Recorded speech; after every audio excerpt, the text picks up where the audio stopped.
Hey guys, welcome back to the channel. This is part 1 of our story. If you like this what if story and want to see part 2, let me know in the comments below. Before we start, don't forget to like, subscribe, and share this video with your friends. Also, check the description for more great content and my playlist. This story was posted by 𝐒𝐬𝐵𝗺 on Wattpad. Now let's start. Izuku Midoriya wanted to be a hero more than anyone else. He truly did. He had the heart, the will, the intelligence, and the natural talent. However, there was one significant obstacle. He was quirkless. As a result, people often overlooked his hidden talents and untapped potential. Nevertheless, he was determined not to let his condition define him. Even when faced with scorn, bullying, and ridicule for his heroic dream, Izuku gritted his teeth and pressed forward. He was relentless in his pursuit of becoming a hero, fueled by a strong spirit. But like any spirit, if it is beaten down long enough, it can break. To say that Izuku Midoriya had a difficult life would be an understatement.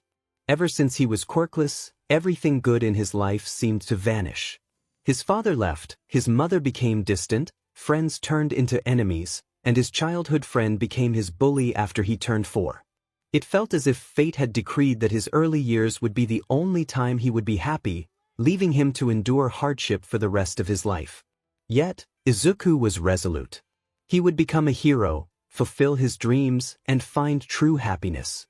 He was determined to discover a meaningful purpose for his life. He would prove his worth. As Izuku sat in his homeroom class at 𝐒𝐪𝐴 Junior High, the noise around him was overwhelming.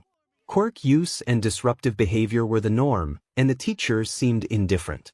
Flames crackled from one student's hands, another's skin hardened like stone, and a third grew extra limbs, all contributing to the chaos. Izuku kept his head down, scribbling in his notebook, trying to focus on anything other than the turmoil surrounding him. His notebook was his sanctuary, filled with detailed notes on quirks, hero strategies, and rough sketches of inventions he had dreamed up. Although he knew he would never use a quirk himself, he couldn't help but analyze the ones he observed, jotting down weaknesses and potential counters. His inventive mind was always at work, even in the most distracting environments. But as he wrote, a flicker of doubt crossed his mind. He wondered about the purpose of it all, staring at the page. No one cared about what he could do. The notebook had become a testament to his loneliness, filled with thoughts and ideas he would never share. Eventually, when the teacher entered and pulled out the career forms, the noise subsided. The teacher announced that as third years, it was time for them to seriously consider their futures. He normally would hand out the career forms, but instead he threw the papers into the air. He knew they all wanted to be heroes. A great uproar erupted from the class. Flames ignited, skin hardened, and limbs extended as excitement filled the room. In the midst of the chaos sat a spiky-haired blonde with a confident grin, lounging in his chair with his feet on the desk. He arrogantly proclaimed that he was destined to be the #1 hero, surpassing even All Might. Izuku clenched his pencil tighter, his hand trembling slightly. His eyes flicked from his notebook to Bakugo and back again. Once, they had been friends. Izuku had admired him, even looked up to him. But now, Bakugo was just a reminder of everything Izuku was not and could never be. The teacher chuckled at Bakugo's bravado, not bothering to rein in the chaos. He acknowledged Bakugo's talent but reminded the class that it took more than just a strong quirk to be a hero. Izuku felt a pang of bitterness at the thought of those without quirks, but he kept his feelings to himself, lowering his head further into his notebook, hoping to disappear. The class's chaos quickly silenced when the teacher mentioned Izuku's application to 𝐒𝐬𝐴. Everyone turned their attention to him, and he flinched at the sudden focus. Laughter erupted around him, mocking his aspirations. Izuku, trying to muster some courage, stammered that the rule had changed and he could be the first quirkless student to enter the hero course. His words were met with more laughter, and Bakugo, in a fit of anger, caused a small explosion that sent Izuku to the floor. Bakugo approached him, eyes blazing with fury, and Izuku crawled back in fear, attempting to calm the situation. Bakugo continued to berate him, calling him worthless and a wannabe. Just as things seemed to escalate, the school bell rang, prompting the teacher to step in and restore order. He instructed the class to settle down and told Izuku to clean up his desk afterward, showing little concern for what had just transpired. Izuku, head hung low, replied in a monotone voice, acknowledging the order. His hands shook slightly from the tension. As he stood up, he tried to hide his anger and frustration at the unfair treatment he faced daily. The school day continued, and while being a social pariah was not easy, Izuku's determination to fulfill his dream remained unwavering. As the other students packed up and left, Izuku stayed behind, making final touches on his very first invention, a freeze ray he had been building since he was 7. If he couldn't enter the hero course through the normal exam, he would do so through the support course. Out of the corner of his eye, he noticed Bakugo and his friends approaching. Quickly, he zipped up his bag and pretended to leave, but they caught up to him first. Izuku hadn't bothered to learn the names of Bakugo's 2 companions, who were always by his side. Izuku decided to refer to them as Minion Number 1 and Minion Number 2. As he hurried down the hallway, Minion Number 1 called out to him, questioning his rush. Minion Number 2 chimed in, pointing out that Izuku didn't have anyone to hang out with. Stammering, Izuku tried to explain himself, but before he could finish, Bakugo snatched his notebook from his hands and began reading it aloud. The title, Hero Quirk Analysis Number 13, drew a mocking response from Bakugo, who taunted Izuku about being quirkless and unworthy of being a hero. Izuku flailed, desperately trying to retrieve his notebook.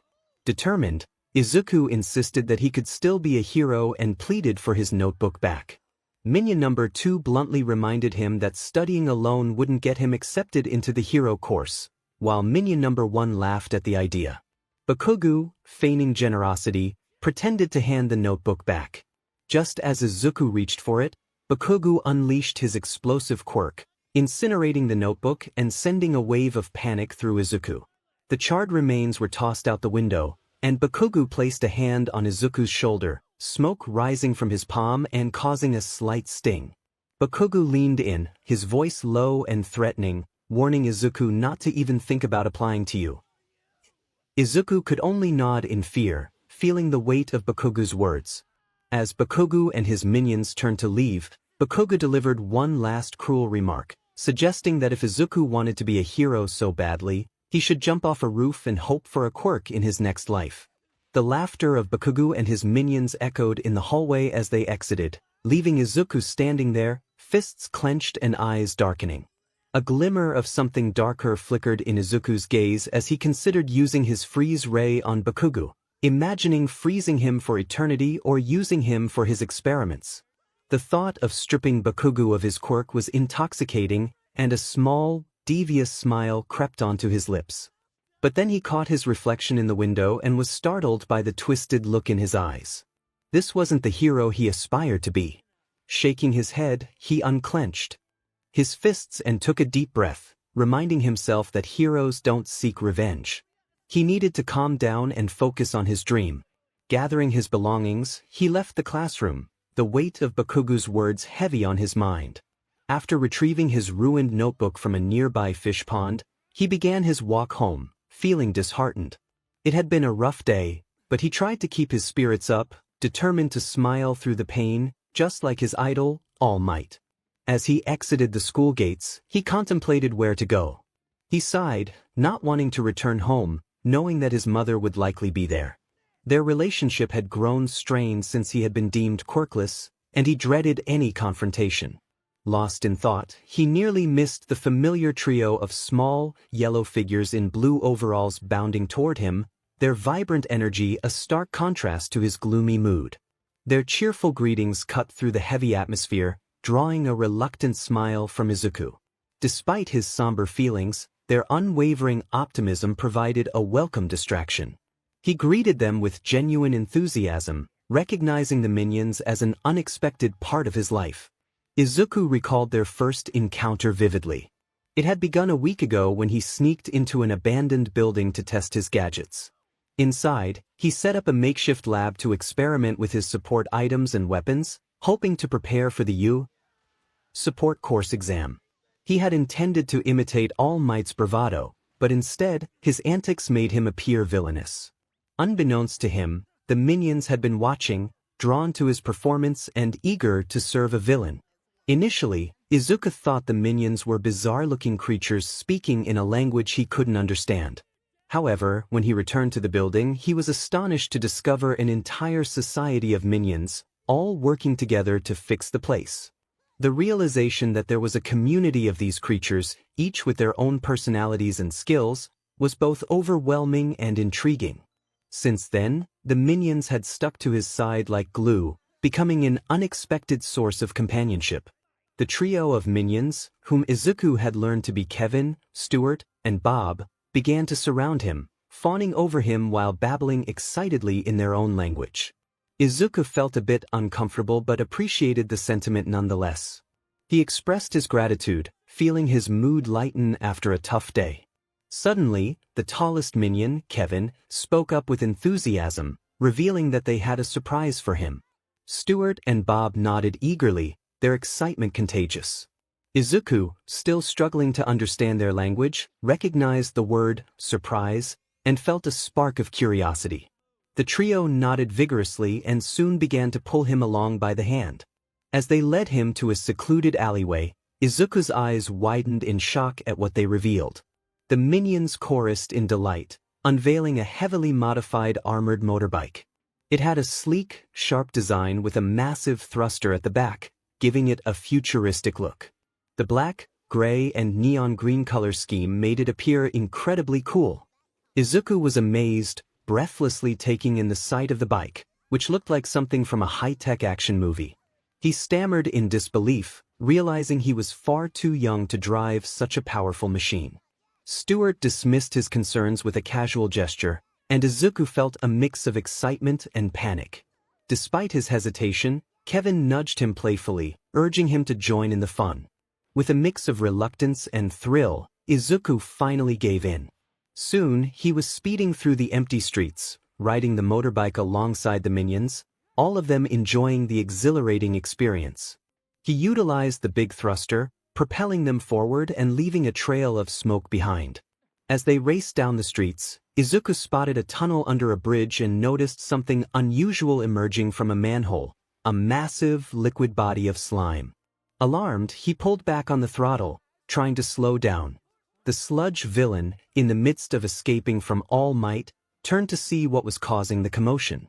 The villain's eyes widened in shock as he saw Izuku and the minions speeding toward him. In an instant, they collided with the villain, causing a splatter of slime to cover the tunnel.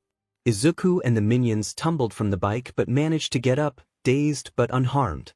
Izuku, wearing a helmet, had avoided serious injury, while the minions appeared unscathed as usual. As Izuku checked on his friends, an angry voice interrupted them. The sludge villain, having reformed his body, loomed over them, furious. He demanded to know what had just happened, and Izuku's heart raced as he realized the gravity of the situation. He quickly apologized, but the villain was not interested in excuses. His slimy arm lunged toward Izuku with malicious intent. In a moment of panic, Izuku reached into his bag and grabbed the freeze ray he had been working on.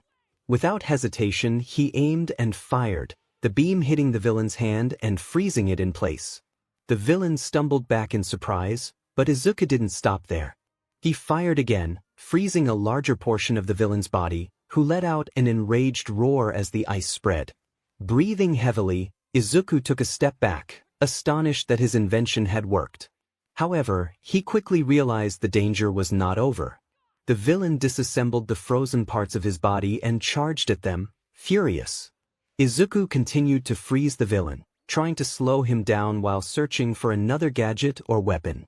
Unfortunately, the sludge villain managed to grab hold of Izuku and the minions, tightening his grip and causing them to struggle for air. Izuku gasped, feeling the pressure blur his vision. The minions, usually cheerful, were filled with fear as they tried to escape. Panic surged through Izuku as he realized he was running out of options.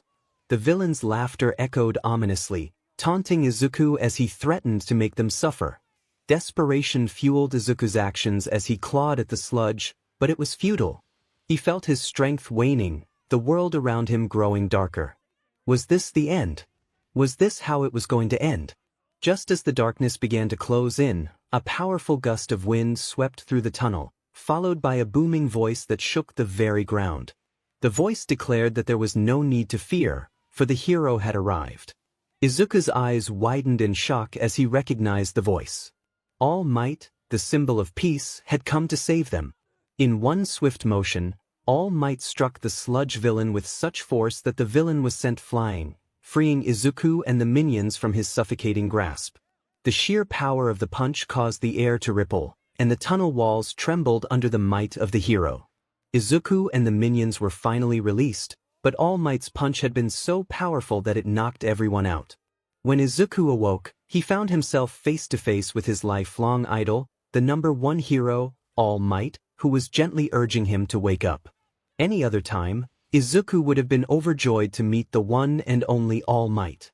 But as soon as he came to his senses, his first thought was about the minions. He called out in panic, searching for his friends. All Might's hearty laughter filled the air, reassuring Izuku that his small friends were safe as well. Stepping aside, he revealed the trio of minions rushing toward Izuku, their expressions filled with relief. "But!" exclaimed in joy, clinging to Izuku's leg, and Izuku breathed a sigh of relief, his heart finally settling as he patted Bob's head. Kevin and Stuart joined Bob, their usual grins returning as they stood beside their leader. Despite everything that had just happened, seeing All Might and the minions safe and sound brought Izuku a sense of comfort he hadn't felt all day. All Might extended a hand to help Izuku to his feet, praising him for his bravery and commenting on his peculiar companions. Izuku stammered his gratitude, still in awe of the hero. All Might laughed heartily, radiating reassurance, and asked if Izuku was hurt. Izuku shook his head, feeling a bit sore but otherwise okay. The minions, now satisfied that Izuku was all right, began mimicking All Might's famous poses, much to the hero's amusement. All Might crouched down to get a better look at the minions, expressing his delight at meeting such unique little fellows. Izuku smiled, warmth spreading through his chest. Despite the chaos, the day had taken an unexpectedly positive turn. Meeting All Might and knowing that the minions were safe filled him with hope and determination. He expressed his heartfelt thanks, vowing never to forget this moment. All Might announced that he must leave, as crime waits for no one, preparing to take his leave. But as he got ready to jump, Izuku's eyes widened in distress. There was one question he desperately needed to ask. Before he could process what was happening, All Might leaped into the air, taking Izuku with him. The minions called out in alarm, but Izuku was too focused to notice. His heart raced as he clung to his idol, determined to ask the most important question of his life. They landed on the roof of a building, and All Might immediately scolded Izuku for his reckless action, instructing him to take the stairs down. But Izuku couldn't let him go without an answer. Ignoring the reprimand, he followed All Might, summoning his courage to ask if someone like him, someone who didn't have a quirk, could still be a hero like All Might. All Might stopped and turned to face Izuku, their eyes locking. But before he could respond, he suddenly grunted in pain, clutching his side. Izuku continued to speak, his voice filled with desperation, sharing his experiences of being teased for being quirkless while still wanting to save people with a smile. As the steam cleared, Izuku looked up, his words catching in his throat. He was taken aback by the frail figure standing where All Might should have been. Confused, he stammered, questioning what had happened. The skeletal man explained that this was his true form, revealing the toll that his heroics had taken on him. Izuku could hardly process what he was seeing. All Might explained that this form was a result of injuries sustained in battle, detailing how he could only maintain his hero form for a few hours a day. Izuku looked disturbed, unable to tear his eyes away from the transformation. All Might continued, sharing that the battle that caused his injuries had been kept from the public to protect his image. He emphasized that his smile was a symbol of hope and the burdens heroes carry. Looking at Izuku seriously, All Might conveyed the harsh truth. Heroes put their lives on the line every day, facing dangers unimaginable. He couldn't tell Izuku that he could be a hero without some kind of power. Izuku's heart sank, the weight of All Might's words crushing his hopes. All Might looked at him with a mix of pity and seriousness, delivering the painful truth that without a quirk, He doubted Izuku could become a hero. Izuku was left feeling abandoned as he exited the building, the weight of the villain he had captured still pressing on his mind. It felt as if the ground had been pulled from beneath him.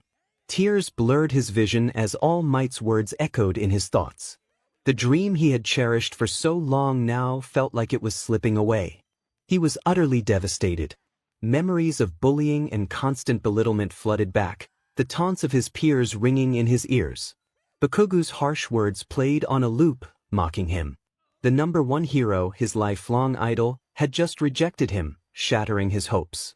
Izuku clenched his fists, his nails digging into his palms as sadness and anger consumed him.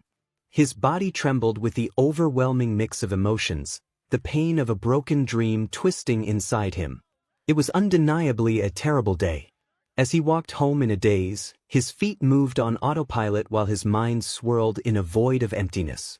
The usual hustle and bustle of the city felt distant and muffled, as if he were trapped behind a thick wall of glass. He felt nothing, no anger, no sadness, no frustration, just a cold, hollow numbness that spread through his chest, making it hard to breathe. His phone chimed with a message from Kevin, expressing concern for his whereabouts. Izuku replied tersely, assuring them he was fine and instructing them to return to their base. Despite his reassurance, he knew it did little to ease their worry.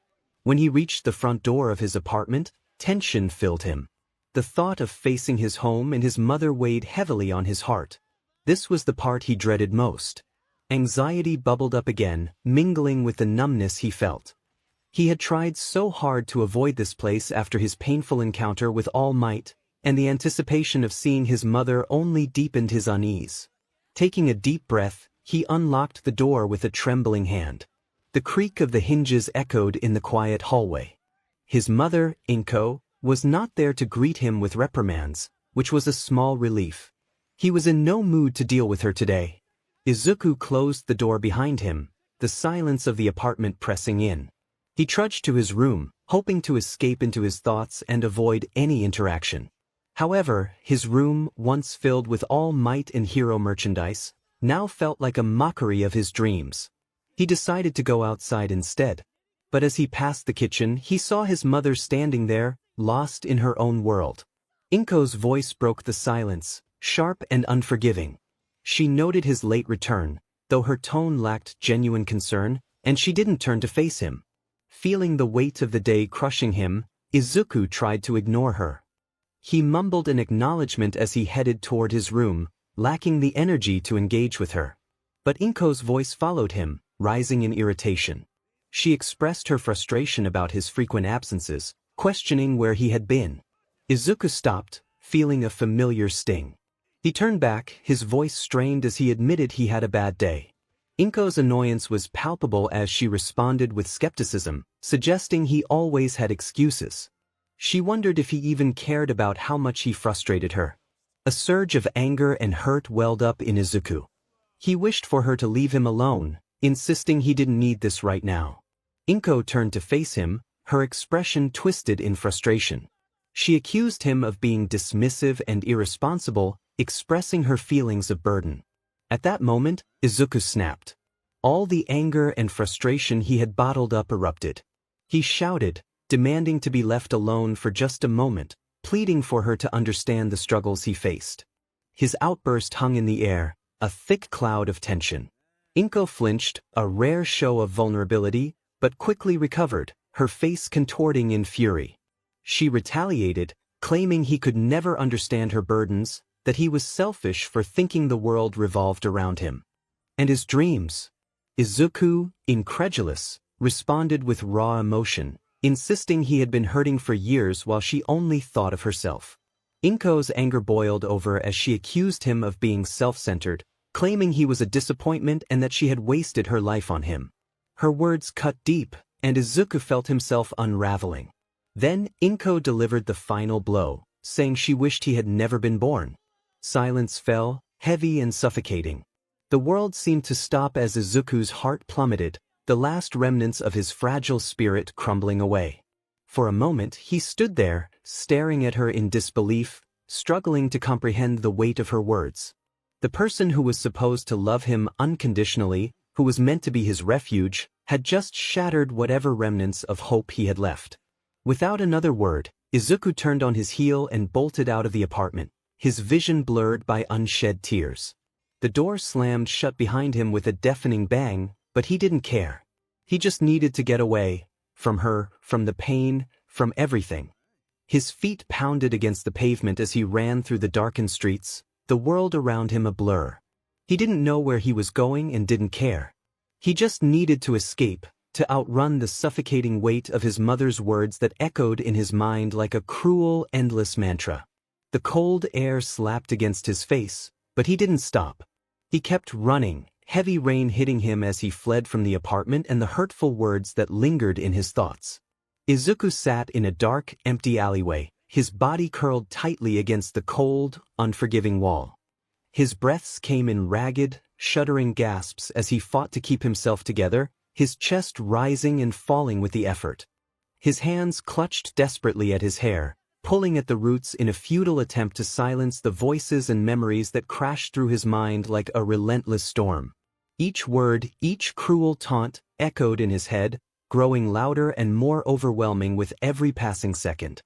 He felt the weight of every insult and every rejection pressing down on him like a crushing burden. He could feel himself breaking, the fragile walls he had built around his heart crumbling into nothingness. And then, there was silence. The world around him seemed to fade away, leaving only the deafening quiet of his own despair. The dam holding back his emotions, the one he had tried so hard to maintain, finally shattered under the pressure. A choked sob escaped his lips, followed by another, and then another, until the floodgates opened completely. Izuku buried his face in his hands, his body shaking as he cried, no longer able to hold back the tidal wave of grief, pain, and hopelessness that had been building inside him for so long. Tears streamed down his face, soaking his hands and dripping onto the cold pavement below as the rain continued to pour. The water mixed with his tears, turning the ground beneath him into a small, swirling pool of despair. His sobs echoed through the empty alley, raw and agonized, the sound of a heart that had been broken too many times to mend. He wondered why the world had been so cruel to him. All he had ever wanted was to help, to be someone who could save others, who could bring a smile to their faces, just like his idol All Might. But every step of the way, life had thrown obstacle after obstacle in his path, tearing down his dreams, shattering his hopes, and leaving him alone in the darkness. He had tried so hard, had given everything he had, only to be met with rejection, ridicule, and pain. All he wanted was to be a hero. The words echoed in his mind, a desperate plea to a world that seemed determined to crush him under its weight. But no one had listened, no one had cared. Not his classmates, not his teachers, not even his own mother. And now, even the one person he had always looked up to, the one who had inspired him to dream in the first place, had turned him away. The question burned in his mind, searing his soul with its relentless agony. What had he done wrong? But there were no answers, only the unrelenting rain, the cold pavement beneath him, and the echo of his own broken heart. The world had been so cruel to him, and for what? What had he done to deserve this? He had only wanted to help. As Izuku cried, his sobs mingling with the patter of rain, a soft voice suddenly broke through the storm of his despair.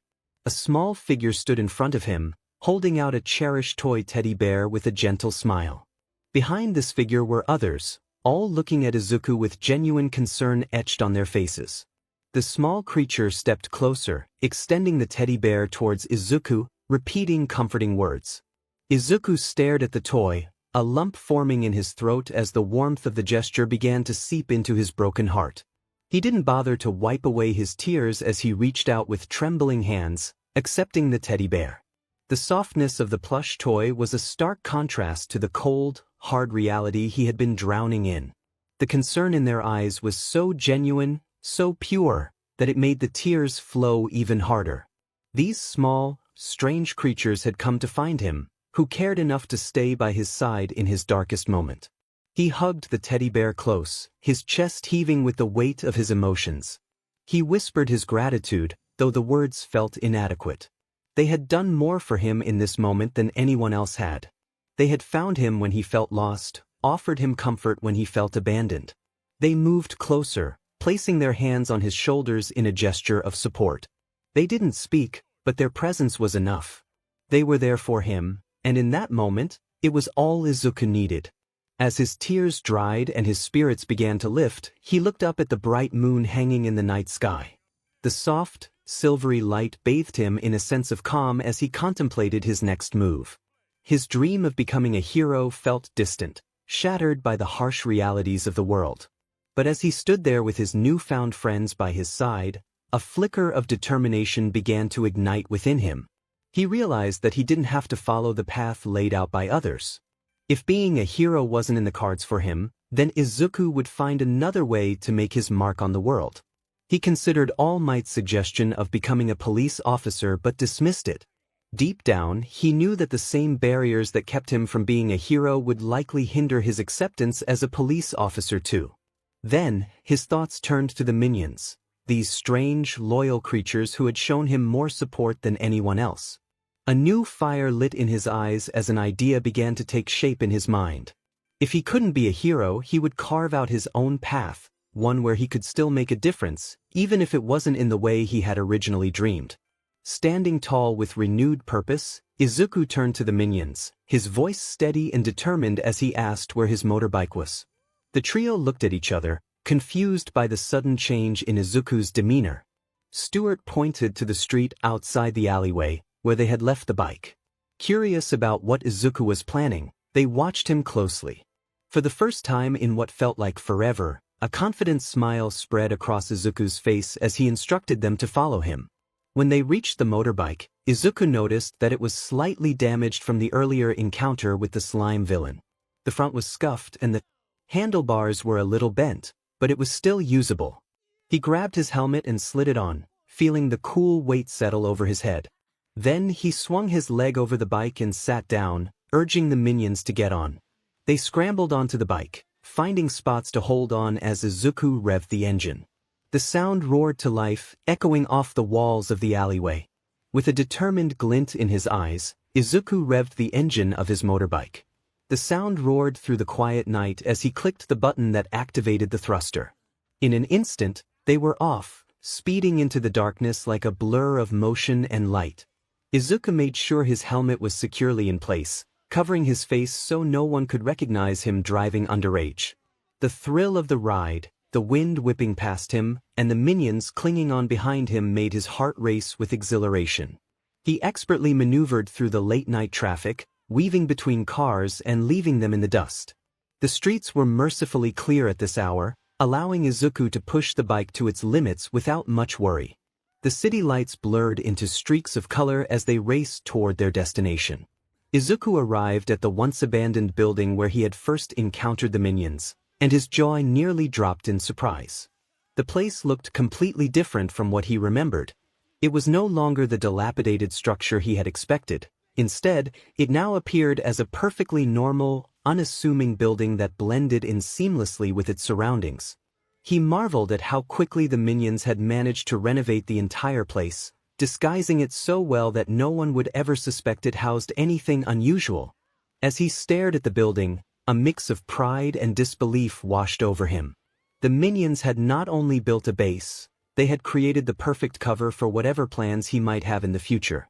Realizing just how resourceful and efficient his new companions were, he muttered to himself that it was impressive. Izuku entered the building with Bob, Kevin, and Stuart by his side. The interior was just as remarkable as the exterior, clean, organized, and humming with energy. He felt a sense of determination building inside him, something he hadn't felt in a long time. He was surprised to see them still working or relaxing this late at night. He walked over to the speaker system near the entrance, his heart pounding with anticipation. Taking a deep breath, he pressed the button and spoke into the microphone, calling all minions to assemble in the assembly room for an important announcement. His voice echoed through the building, and within moments, the sound of hurried footsteps filled the halls as minions scurried to gather. Izuku turned to the trio beside him, giving them a nod of thanks for standing by him. The excitement among the minions grew as they realized they might finally serve a new, formidable boss. As he made his way to the assembly room, he could feel a new sense of purpose beginning to take root. This was it, the start of something new. Something that would allow him to carve out his own path in a world that had tried to crush him. When he entered the assembly room, he was met with the sight of a sea of minions already cheering for him, their eyes full of anticipation and excitement. Standing before the eager faces, Izuku's heart raced. The sheer number of them, all focused intently on him, was overwhelming. His palms were sweaty, and the weight of this moment made it daunting. But as he looked into their wide, hopeful eyes, something inside him steadied. Taking a deep breath, he tried again, his voice a bit stronger this time. He admitted that he wasn't used to this but emphasized that today was the beginning of something new. He acknowledged that he hadn't been the best leader and was still figuring things out, but together he believed they could accomplish something amazing. The minions cheered, their excitement palpable, and it bolstered Izuku's confidence. He began to feel a spark, the fire of determination that had ignited earlier now growing into a blaze. Izuku stood there, letting the minions' cheers wash over him. For the first time, he felt like he truly belonged somewhere. As he looked out at the sea of yellow faces, a deep realization settled in his heart. All his life, he had been rejected, by his school, by hero society, by his own mother, and by the world at large. No one had believed in him, no one had given him a chance, no one had accepted him for who he was. Except for them. The minions, strange and chaotic as they were, had accepted him without hesitation. They didn't care that he was quirkless or that he was seen as a failure. They didn't judge him or put him down. All they wanted was to serve an evil boss, and they had chosen him. Izuku's heart swelled with a mix of gratitude and resolve. If this was the role he was meant to play, then he would play it well. Who was he to let them down? The world might have turned its back on him, but he wouldn't turn his back on them. He would be the leader they deserved, and together, they would carve their own path. A path that would show the world that he was far from finished. Izuku's grip on the microphone tightened as his resolve solidified. He acknowledged the crowd, his voice steady and filled with newfound conviction. They had chosen him, and he was determined not to let them down. He had heard their words. He knew they wanted him to embrace a darker persona. If it was an evil boss they desired, then that was exactly what he would become. The minions erupted into a thunderous cheer, their loyalty and excitement evident. The day had come when they would finally serve an evil boss. Izuku smiled, a confident and almost mischievous grin spreading across his face. This was it, his moment, his destiny. He wasn't just going to exist in this world, he was going to make his mark on it, and he was going to do it with them by his side. He declared that they were ready to show the world what they were made of, his voice filled with dramatic flair and conviction. The fire in his eyes was unmistakable, a burning determination ignited by years of rejection and scorn. The minions responded with an explosive roar, their excitement and enthusiasm palpable. Their cheers reverberated off the walls, creating a powerful, electrifying atmosphere. Izuku felt a surge of adrenaline, his earlier pain and despair transformed into fierce resolve. From that point on, the world would know the might and power of the greatest villain of all time, 𝗧𝗵𝗲. His voice rang with defiant pride as he embraced the name that had once been used to belittle him. He would turn it into a symbol of his power, a name that would strike fear into the hearts of those who had doubted him. The minions erupted into a frenzied chant, their voices rising in a unified chorus of 𝗧𝗏. The chant grew louder and more intense, their loyalty and excitement fueling the momentum. The room was filled with an almost tangible energy, the minions' fervor reflecting Izuku's newfound determination. As the chant continued, Izuku's smile grew wider, his confidence soaring. This was his moment, his chance to prove himself and make his mark on the world. With the minions by his side, he was ready to embrace his destiny and show everyone what the name Deku truly meant. Izuku Midoriya now had a new goal, a new dream. No longer would he strive to be a hero. He would strive to be the greatest supervillain this world had ever seen. He would be despicable. Sunlight streamed through the small gaps in the curtains, casting warm, golden hues across the room as Izuku slowly blinked awake. For a moment, He lay there, staring up at the unfamiliar ceiling, the events of the previous night flooding back into his mind.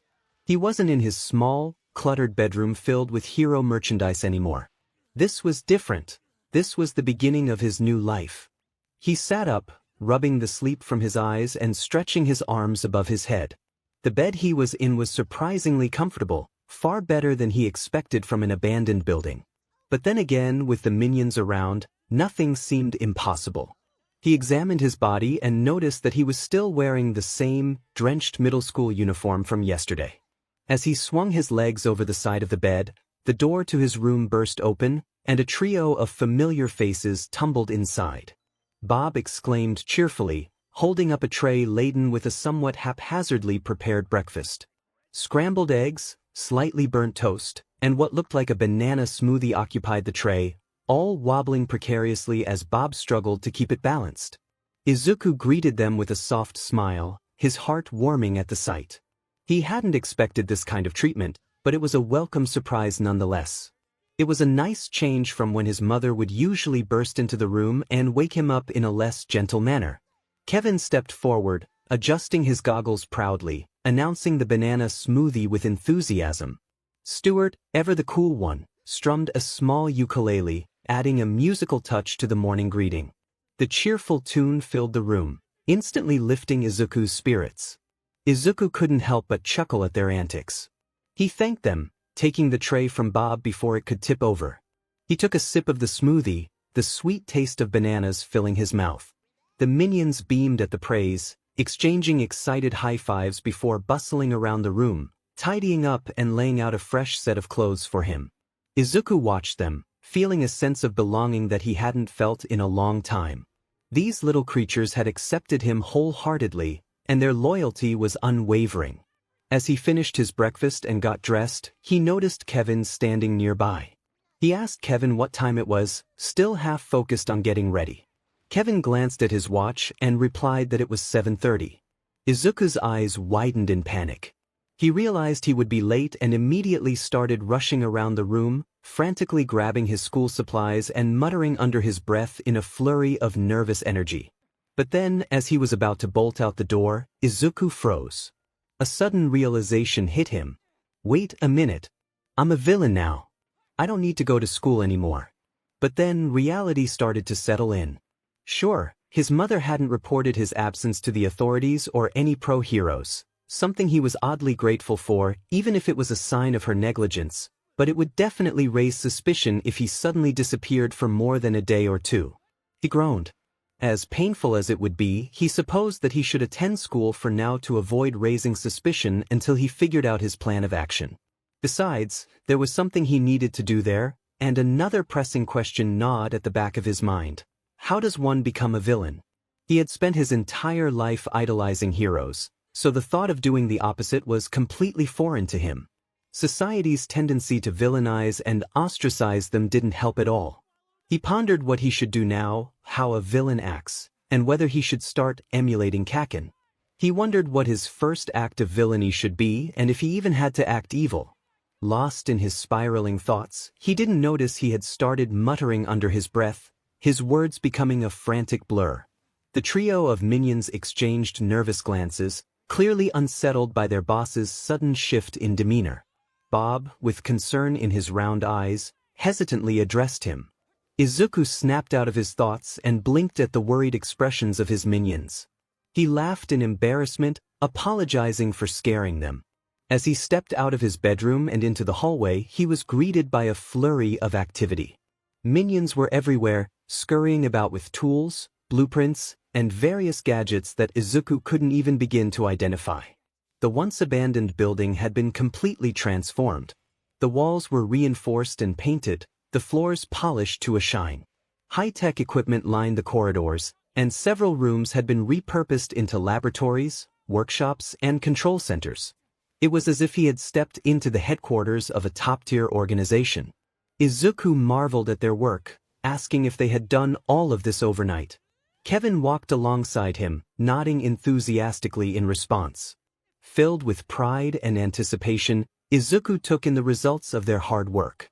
He was eager to dive into his new life as a villain, but unfortunately, he had one last obstacle to deal with: school. He sighed, expressing his longing to get started right away but acknowledging his need to attend school for now. He grabbed his bag and slung it over his shoulder, instructing Kevin to be in charge while he was gone. Kevin tilted his head in confusion, trying to understand why his boss was still going to school. Although Izuku didn't fully grasp their language, he sensed Kevin's confusion. He paused, considering how to explain. He acknowledged that it seemed strange but emphasized the importance of keeping up appearances. If he suddenly stopped going to school, people would start asking questions, and they didn't need that kind of attention, at least not yet. Kevin nodded slowly, still puzzled but trusting his boss's judgment. Izuku knelt down and gave him a reassuring pat on the shoulder, promising that once they were ready, school wouldn't be an issue anymore. Until then, they needed to stay under the radar, and he assured Kevin he wouldn't be disappointed. With that, Kevin smiled and saluted, and the other minions around them followed suit, their tiny hands snapping to attention with enthusiastic determination. Izuku smiled at their loyalty and commitment, standing up to head for the door. The weight of his new double life began to settle on his shoulders. As he stepped outside, he took a final look at the building, now a symbol of the new path he was carving out for himself. A surge of excitement mixed with a sense of resolve filled him. This was the beginning of something big, and he was determined to make sure the world remembered his name. With that thought in mind, Izuku set off for school, determined to balance his old life with his new one, at least for now. He needed to figure out who he would be tonight. That was the question. Izuku rode his motorbike through the quiet streets, the early morning air cool against his face. He made sure to stay out of sight, carefully avoiding any attention that might arise from being an underage driver. As he neared the school, he found a secluded alleyway nearby and parked his motorbike, ensuring it was well hidden before heading toward the school gates. Approaching the entrance of his middle school, Izuku paused, taking a deep breath. He had never dreaded going to school as much as he did today. The idea of sitting through classes, pretending to be the same quirkless, overlooked student, felt like a burden now. But he knew he had to grit his teeth and bear it, for now at least. He reminded himself to keep a low profile and go unnoticed, steeling his resolve. His objective for the day was to figure out what his first despicable deed would be. As the day progressed, the first and second PRDs were a monotonous blur. It was the same as always, students flaunting their quirks without consequence, teachers turning a blind eye, and Bakugo parading his explosive abilities and oversized ego while everyone around him cheered him on. It was all painfully familiar, including the occasional jabs and taunts thrown Izuku's way. Just another day in this quirk-obsessed school. But during lunch, Izuku had something more important to attend to. He made his way to the teacher's lounge, his heart pounding with a mix of anxiety and resolve. He needed to speak with his homeroom teacher, an apathetic man who had never really cared about Izuku at all. But today, Izuku would be making a decision that would shock even this indifferent teacher. He knocked on the door and entered the lounge, finding his teacher lazily scrolling through his phone. Without preamble, Izuku spoke up, his voice steady and determined. He announced that he had come to withdraw his application for the hero course, getting straight to the point. His teacher barely glanced up from his phone, already prepared to deliver another condescending remark about how pointless it was for a quirkless student to aspire to be a hero.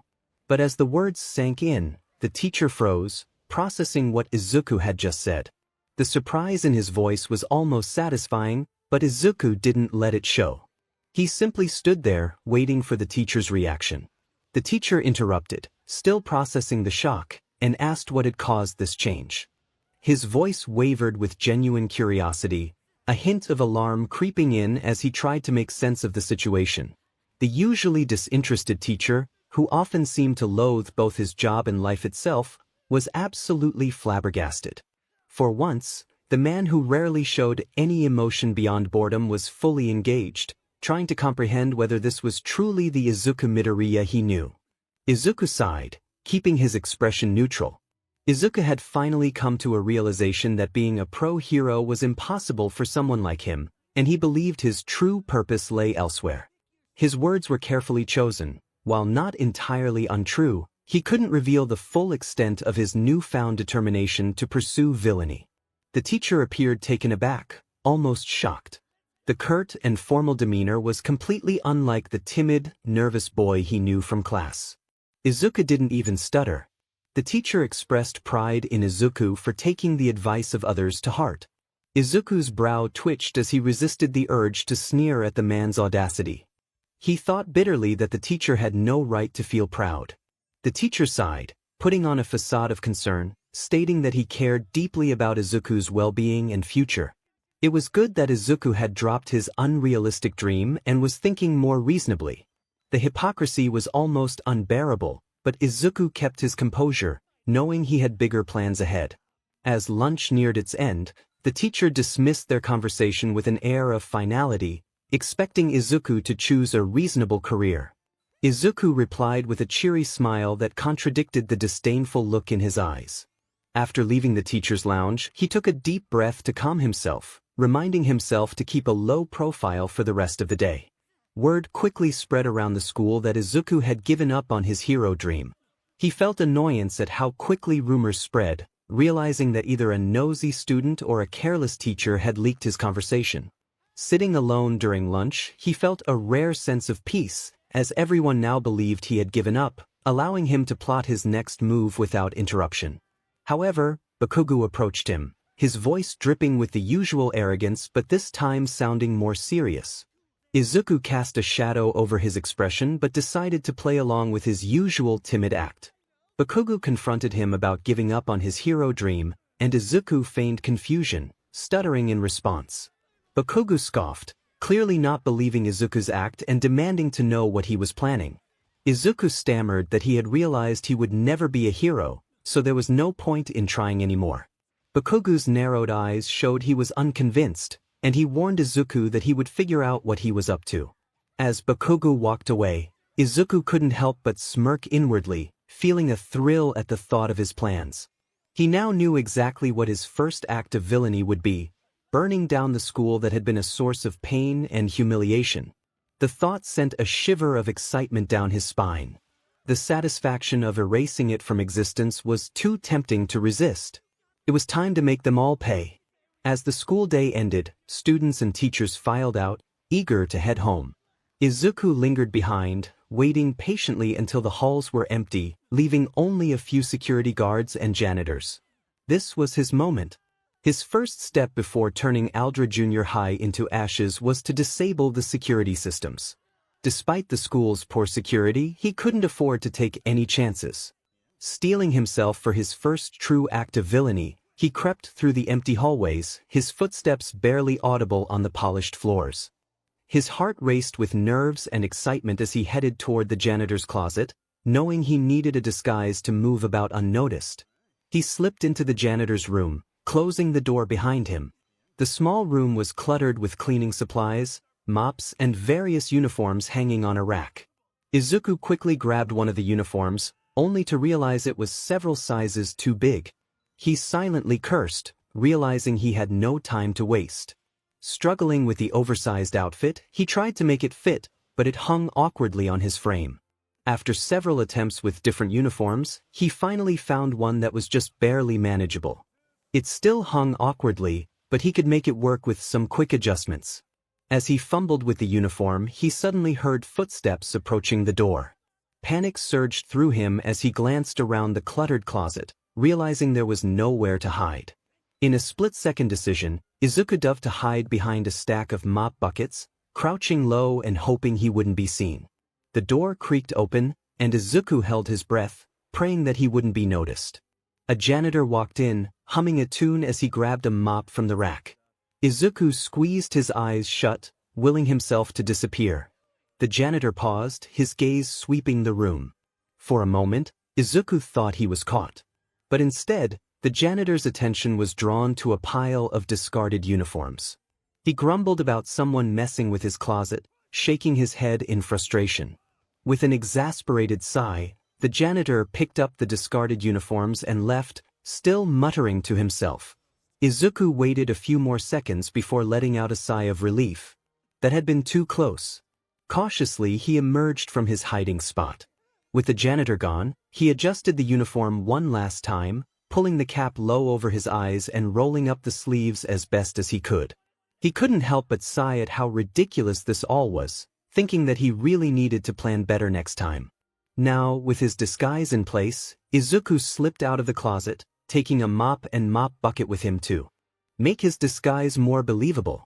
He tried to walk with confidence despite the oversized breathes that threatened to trip him up, even with his school uniform underneath. Every few steps, he had to tug the waistband back up, but at least he was moving forward. As Izuku shuffled down the hallway, his heart pounded when he spotted two janitors heading straight toward him. He took a deep breath, tugging his cap lower over his face to obscure his features, and tried to appear as casual as possible. He reminded himself to act natural, forcing himself to maintain a steady pace. Fortunately, the janitors were too absorbed in their conversation to pay attention to the odd sight of a small boy in a too big uniform walking by. Anyone who cared to notice would have seen that Izuku stood out far more than he blended in, but the two janitors didn't glance in his direction. As he passed them, one of the janitor's footsteps paused, causing Izuku to hold his breath in fear of being caught. But the man only sneezed, muttering something about allergies before continuing on.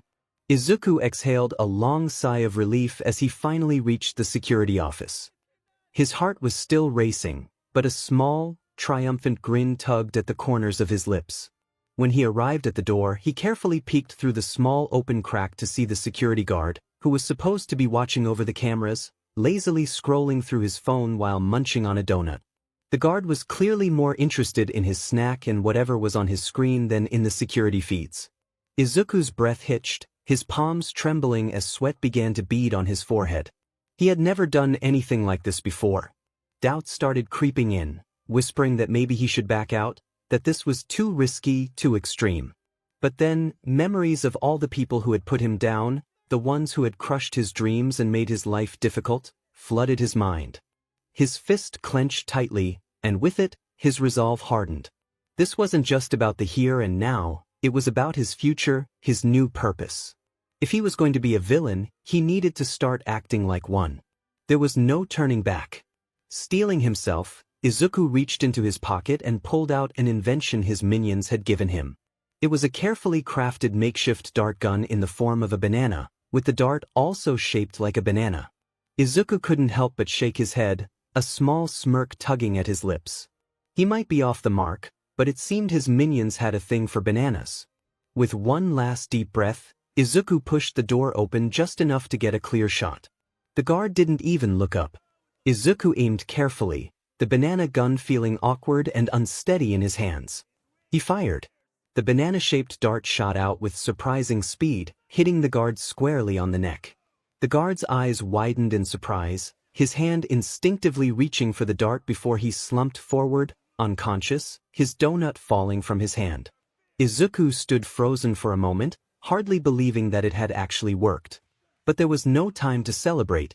He quickly slipped into the security office and locked the door behind him, carefully moving aside the unconscious guard. He had work to do. Izuku reached into his pocket, retrieving a small USB device that he had crafted himself. With the guard slumped over the desk, Izuku plugged the USB into the main monitor. As soon as the device connected, the screen flickered, and a series of codes began scrolling rapidly. The security system's defenses crumbled almost instantly, bypassed by the hacking program embedded in the USB. Within moments, Izuku had full control over the school's security cameras and alarms. A triumphant grin spread across his face as he navigated the system with ease. This was it, the thrill of his first true act of villainy fueling his resolve.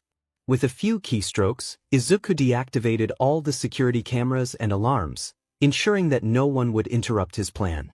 After he was done with the security system, he needed to figure out where to hide the unconscious body of the guard beside him. Glancing down at the guard slumped over the desk, a bead of sweat rolled down his temple as he realized he needed to hide the body before anyone noticed something was amiss. The guard was large and heavy, much bigger than Izuku, and the challenge of moving him seemed daunting. He thought about how he just needed to get him out of sight, eyeing the weapons storage closet on the other side of the room. Taking a deep breath, he grabbed the guard under the arms and began to pull, but the man's weight was more than he anticipated. Izuku groaned as he struggled to drag the guard across the floor, his feet slipping as he tried to gain traction. He nearly tripped over his own oversized janitor breathes, and the guard's shoes squeaked loudly against the floor, making Izuku wince. He urged himself to keep going, but the guard felt like dead weight. He tried lifting the guard's legs, hoping it would make it easier, but quickly realized that wasn't going to work either. He stumbled backward, almost landing flat on his back, before regaining his balance. After a few more failed attempts, Izuku opted for a different approach. He positioned himself behind the guard and started pushing with all his might. The guard's body slid inch by inch toward the closet, with Izuku grunting and breathing from the effort. By the time Izuku managed to get the guard to the closet door, he was practically gasping for air. Determination surged within him as he shoved the door open and made the final push. With one last burst of strength, he rolled the guard into the closet, where the man's body slumped against the bottom of the storage space. Izuku exhaled, wiping the sweat from his brow. The tranquilizer he used was potent enough to keep the guard unconscious for a long time, so he was confident that the man wouldn't wake up anytime soon. As he glanced inside the closet, his eyes widened at the sight of the weapons stored there. He had not expected a middle school to possess such an arsenal. Rifles, batons, and even riot gear filled the space, far beyond what any school should have, especially one as ordinary as Aldra Junior High. Izuku shook his head in disbelief, chuckling at the absurdity of it all. The idea of a school being more prepared for conflict than for education seemed almost too ridiculous to be true. But then again, this was his school, so perhaps it wasn't surprising after all. He closed the closet door, ensuring it was firmly shut and that the guard's unconscious form was completely hidden from view. Izuku made a mental note to return for those weapons later. With the guard out of the way and the security system under his control, his mission was nearly complete as he retrieved the hacking USB from the monitor, ensuring it was untraceable. Now, he needed to escape and move on to his next step, gathering a substantial amount of explosive material. A smirk formed on his face as he thought about how much his minions would enjoy a mission like this. He quickly removed the oversized janitor uniform, feeling immense relief as he freed himself from its constricting fabric. Stuffing the uniform behind some cleaning supplies, Izuku double-checked his surroundings before heading toward the exit. With the security system down, sneaking out of the school would be easy. Izuku moved swiftly and silently through the dimly lit hallways, avoiding any lingering staff or security. Each step brought him closer to the exit and further along the path to completing his first significant act. The exhilaration made his heart race. Finally, he reached the exit, pushing open the door and stepping out into the cool evening air. He paused for a moment to breathe it in, savoring the freedom and the thrill of what was to come. As he stepped out of the gates, he looked back at the building that had caused him so much misery. The sight of it, once daunting, now filled him with a sense of power and anticipation. A dark, mischievous grin spread across his face as he thought about the school's impending fate. With a sense of finality, he walked briskly to his motorbike parked in a nearby secluded alleyway. Sliding onto the bike, he adjusted his gloves and revved the engine. The powerful hum of the machine beneath him was a comforting reminder of the control he now held. A confident smile formed on his lips. This school and everyone in it had underestimated him for far too long. Now, he was the one pulling the strings. With one last glance back at Aldra Junior High, a place that had once loomed over him as a symbol of his suffering, Izuku felt an exhilarating rush. He revved the engine louder, the sound echoing off the alley walls. He was done with this place, and from now on, there was no turning back. He kicked the bike into gear and sped off into the night, leaving the school and his old life far behind. Tonight, Aldra would face its reckoning. As Izuku arrived back at his current base, adrenaline still coursing through his veins, he wasted no time. This was the night everything would change. He entered the hideout where his minions were already bustling about, engaged in their usual antics. Without hesitation, he stepped into the center of the room and whistled sharply, instantly grabbing the attention of every yellow-skinned minion in sight. They quickly dropped whatever they were doing, their wide eyes turning to him with eager anticipation. Izuku announced that he had an important announcement to make, his voice echoing through the chamber. The room fell silent, every minion focused intently on their leader. Within the silence, he smirked and declared that he was ready to blow things up. The room erupted into a frenzy of cheers and excited chatter, the minions' enthusiasm filling the underground hideout. They bounced up and down, some waving their tiny arms in the air, while others let out high-pitched squeals of delight. Izuku felt a rush of satisfaction as he watched them, his own excitement mirrored in their reactions. He shouted that they needed a lot of things that would explode, and their first mission was simple: gather explosives. However, as he spoke, he noticed that each of his minions was already armed with an assortment of explosives, bombs, grenades, and even a rocket launcher that one of the minions struggled to hold upright. Izuku was baffled but impressed by their preparedness. He quickly regained his focus and asked who wanted to join him on this mission. As soon as the words left his mouth, the room erupted into chaos, with minions shouting over one another in excitement. Izuku raised his hands, trying to calm them down, but their eagerness only grew louder. Finally, he took a deep breath and shouted for silence. The effect was immediate. Every minion froze, their mouths snapping shut as they stared at him with wide eyes. The room fell into an eerie silence, and Izuku exhaled in relief, feeling a bit more in control again. Izuku surprised even himself with that yell. He didn't think he had it in him. He faced the crowd once again and cleared his throat. He began with a calm but commanding voice, stating that he couldn't take all of them with him and would only pick a squadron. He held up his hand to prevent another surge of eager shouts and instructed the rest to stay behind and watch over the place for the night. The minions nodded in unison, their excitement barely contained as they awaited his selection. Izuku sighed, scanning the crowd before calling out names. He was actually learning the names of his minions. He called out, Kevin, Stuart, Jerry, Larry, Tim, Mark, and Phil. You're all with me. He then turned to another minion, Mel, and assigned him the responsibility of overseeing the base. Mel, with a single eye and a different hairstyle from the rest, puffed out his chest with pride and saluted, affirming his role. The chosen minions perked up, their faces lighting up with excitement as they gathered around Izuku. Feeling a surge of confidence, Izuku declared that they were ready to embark on their mission. Before heading out, he decided it was time for a change. He had been wearing his middle school uniform for the past 2 days, and it felt like a relic of his old life. He rummaged through his base and found a suitable outfit that was surprisingly clean despite being tucked away for who knows how long. It consisted of a gray turtleneck, a gray scarf with black stripes, black breathes, and polished black shoes. Over it all, he slipped on a black trench coat with a distinctive zipper, claiming it as his own. To complete his ensemble, he donned his custom-made mechanical goggles, which had a futuristic design and were perfect for multiple uses during the mission. The new look made him feel more like the villain he was determined to become, blending sophistication and menace, a far cry from his old-school uniform. With a satisfied nod, Izuku completed his transformation and prepared to lead his minions on their mission.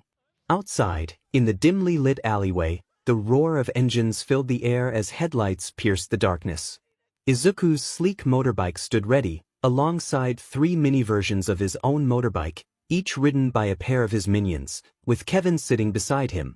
The trio of small bikes looked almost comically oversized in contrast to their riders, but they were functional and fit the minions perfectly. His minions revved their engines in unison, their excitement palpable.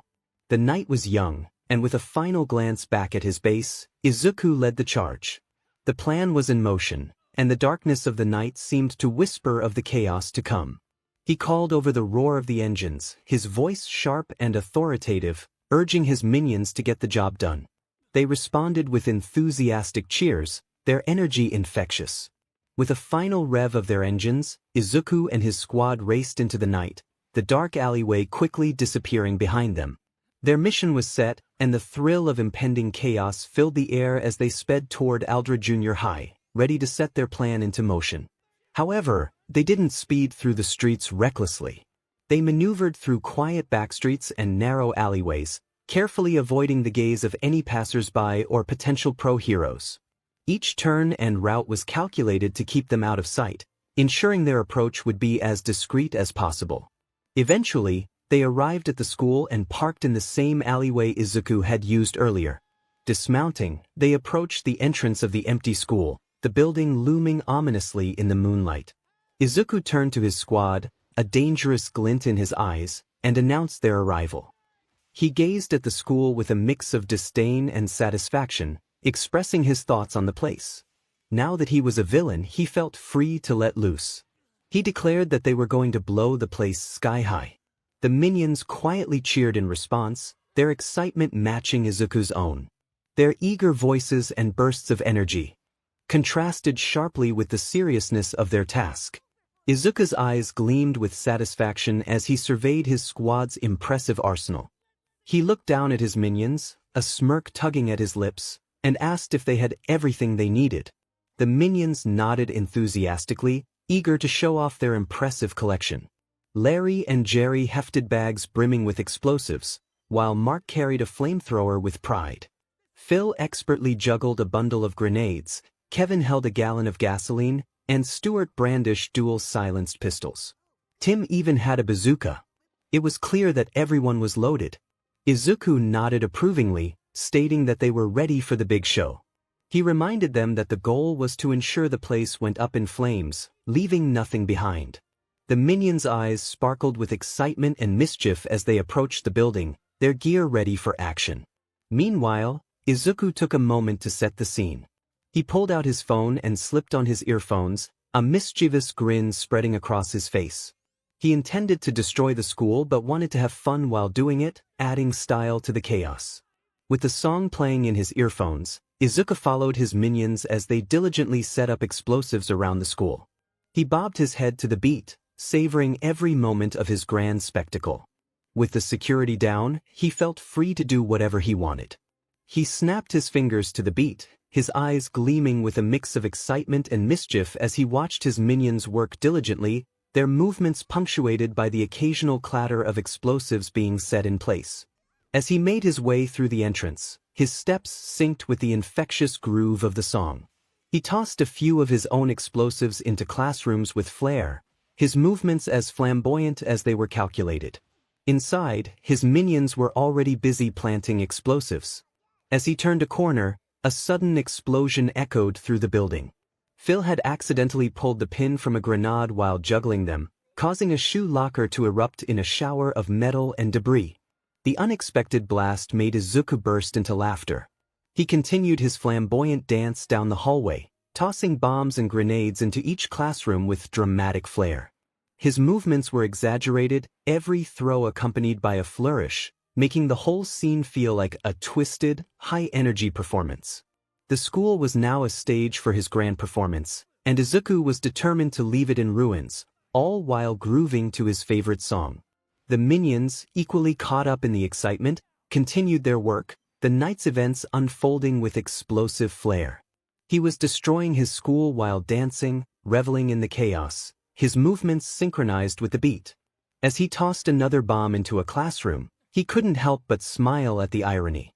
He was dismantling the institution that had once tormented him, all while dancing to a song that embodied his newfound sense of freedom and rebellion. The night was his, and he intended to make it unforgettable.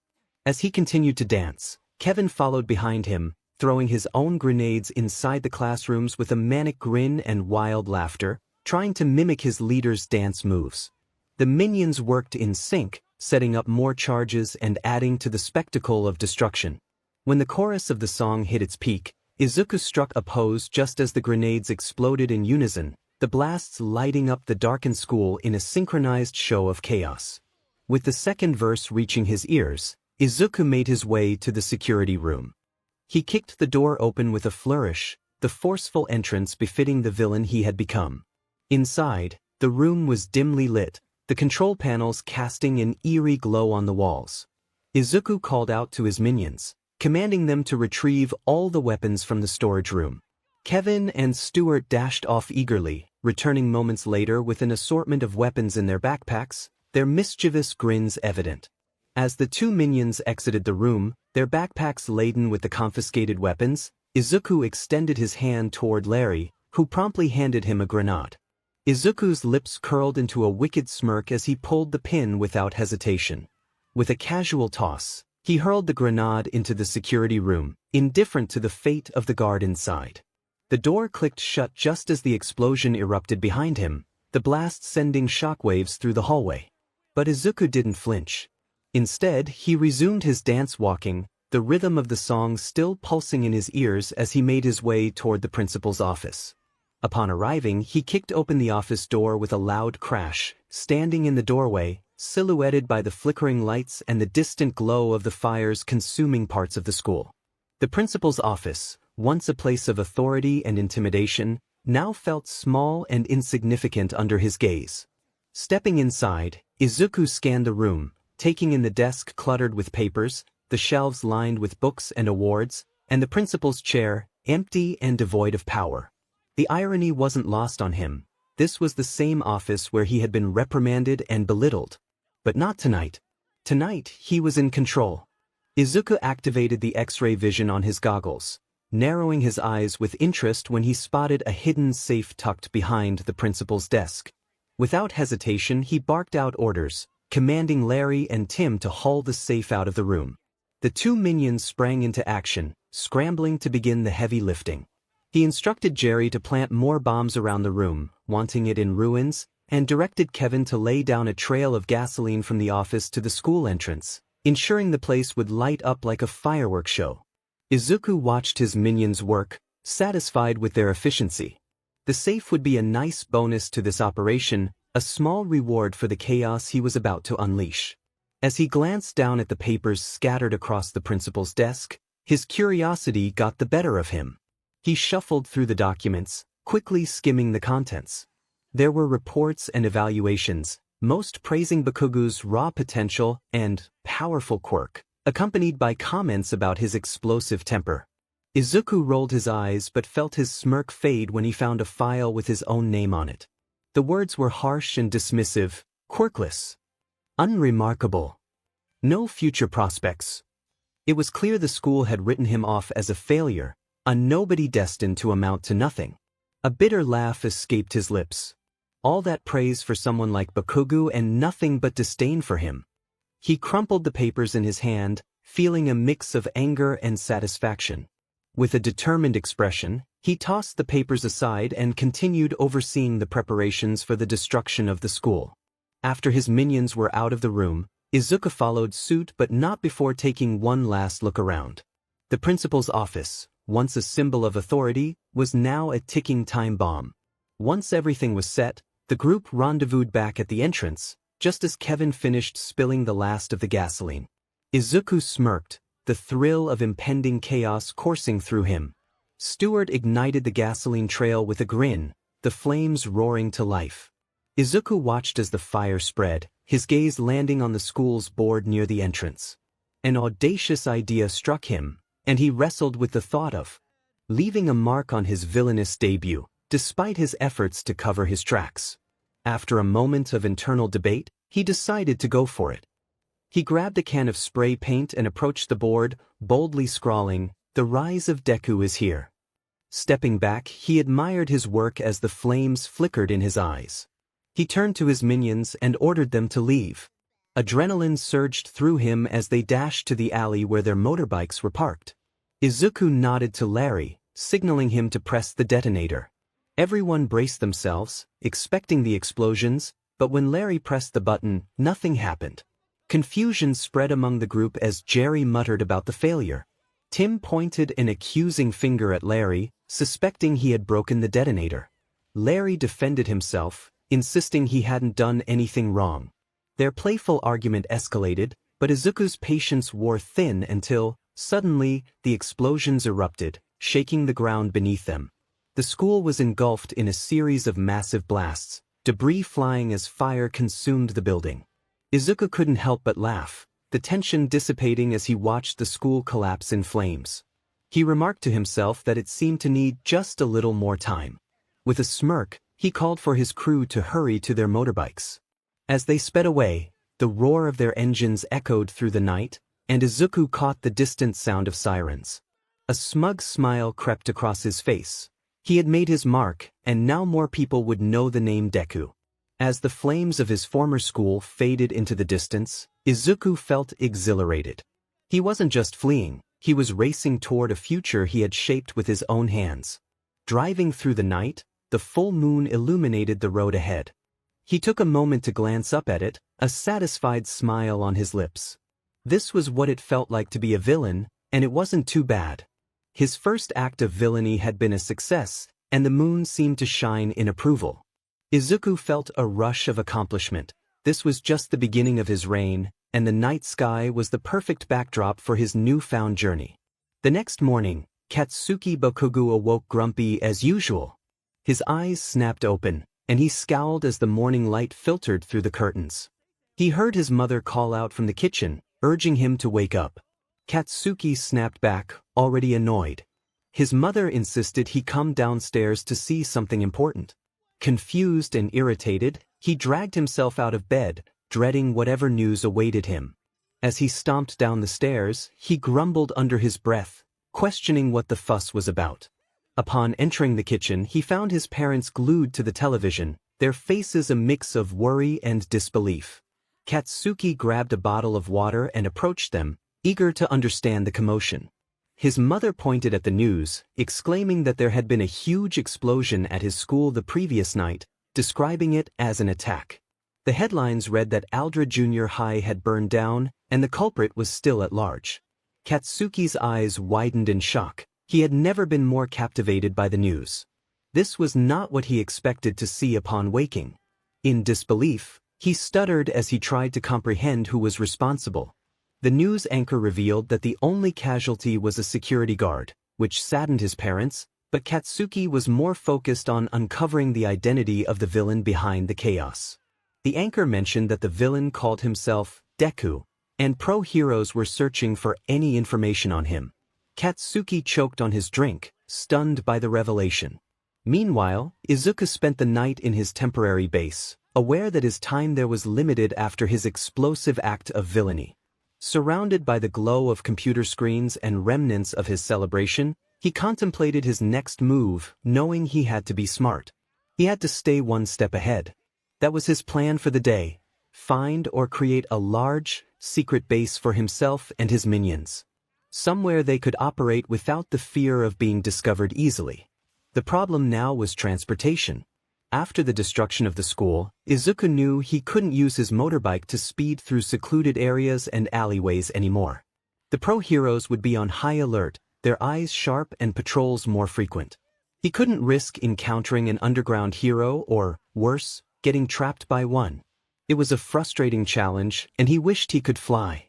The thought lingered, and a small smile crept onto his face. Maybe that should be his next invention. A jetpack or some form of transportation that allowed him to take to the skies. With that, he could evade ground-based detection entirely, adding another layer of unpredictability to his movements. He mused aloud, already envisioning the designs in his mind. That could work. But before he could get started on that, he needed to secure a new base of operations. The abandoned factory he had in mind wasn't too far, but getting there unnoticed would be tricky. He needed to move fast and smart. Suddenly, he sighed, hanging his head low in dejection as he remembered one last thing he needed to do. As much as he hated the thought of seeing his mother again, especially after their huge argument and the heart-wrenching words exchanged, he had to go home one last time. There were still a few of his inventions lurking in his room, items he couldn't afford to leave behind. And there were a few things he needed to say to her. Words that had been stuck in his throat ever since their fight. Words he had wanted to say after almost a decade of pent-up emotions due to her emotional neglect. He clenched his fists, steeling himself for what he knew would be a difficult and emotional encounter. But it was necessary. This was part of the final break from his old life, from everything that had held him back. If he was going to fully embrace his new identity as a villain, he needed to sever all ties, including the ones that still tugged at his heart, to finally be free of his past. Deku eventually exited the room to see his minions buzzing with activity, both productive and non-productive. He called out to them, his voice echoing through the room. He was still new to speaking to this crowd and giving orders, but he was starting to get used to it. They were going to be moving out, he declared, his voice growing more confident. They needed to pack everything up and be out as soon as possible. He had been scouting potential new bases, but until he secured one, they would be on the move. He instructed them to lay low, avoid unnecessary noise, and not draw attention. The minions nodded enthusiastically, their chatter quickly turning to focused activity as they began packing up the various gadgets, weapons, and supplies scattered around the base. Izuku watched them work, his mind racing ahead to the next steps. He couldn't afford to make any mistakes. The heroes would be on high alert after the school incident, and he knew it was only a matter of time before they started closing in. Now, he needed to find suitable and inconspicuous transportation. He decided to use a company van that belonged to the building he had seen before the minions came and redecorated it. It would be perfect. Once he reached the van, he noticed a couple of minions making final touches to it. They worked diligently, polishing the exterior, checking the engine, and ensuring the van looked as ordinary as possible. When they were done, Izuku took a step back to admire their handiwork. The company van looked clean, unremarkable, and in perfect working condition, a stark contrast to its previous dilapidated state. His lips curled into an impressed smirk. His minions worked quickly, and their efficiency was becoming one of their greatest assets. The minions beamed with pride at the praise, some even giving little salutes or bowing theatrically. It was clear they were eager to impress their leader, and Izuku felt a swell of pride in his odd but loyal team. While the rest of the minions were busy preparing and packing up the base, Izuku decided to take a pair of the minions, the ones who had cleaned the van, with him to begin the drive. Time was limited, and they needed to move quickly. As they settled into the van, Izuku's mind drifted to the inevitable confrontation with his mother. The thought of going back home, even for a brief moment, brought a bitter taste to his mouth. But he pushed those feelings aside. There was no room for hesitation or second-guessing now. He muttered to himself, gripping the steering wheel a little tighter, that the next stop would be home. He tried to hide the bitterness inside as he began to drive. The minions in the back remained cheerful and oblivious to the storm of emotions swirling within him. Their excitement was almost contagious, but Izuku kept his focus on the road ahead. The bitterness lingered, but he buried it deep, knowing that this was something he had to do. There were still things he needed from home: tools, inventions, and most importantly, closure.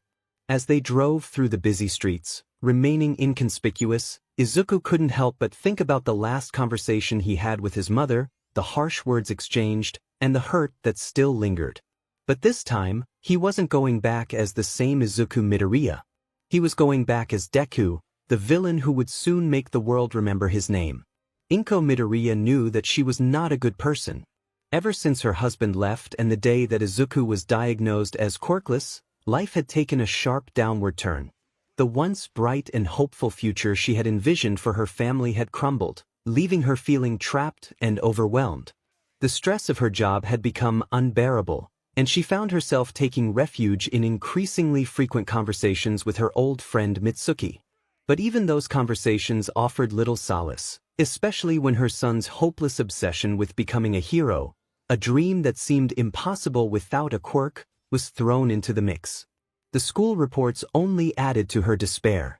They painted a picture of a boy who was not just quirkless but also a troublemaker, constantly causing problems and drawing negative attention. 𝗏𝗏 couldn't reconcile this image with the son she had once adored. It felt as if the world was mocking 𝗏𝗏, presenting her with a child she believed could never amount to anything. She struggled to accept that she had given 𝗵𝘃𝗏 to someone she perceived as worthless. Over time, 𝗏𝗏 began to withdraw, the weight of her disappointments and regrets becoming too heavy to bear. She turned to alcohol as a means to numb the pain, using it as a crutch to escape the reality she was unwilling to face. The more she drank, the more she distanced herself from Izuku, unable to bear the sight of him, which served as a constant reminder of all she had lost. Ignoring him became increasingly easy, and she convinced herself it was better this way. If she didn't acknowledge him, perhaps the pain would lessen, and she could forget the life that could have been. Yet, deep down she knew the truth: she was failing him and herself. On this particular day, however, concern for her son crept into her heart for the first time.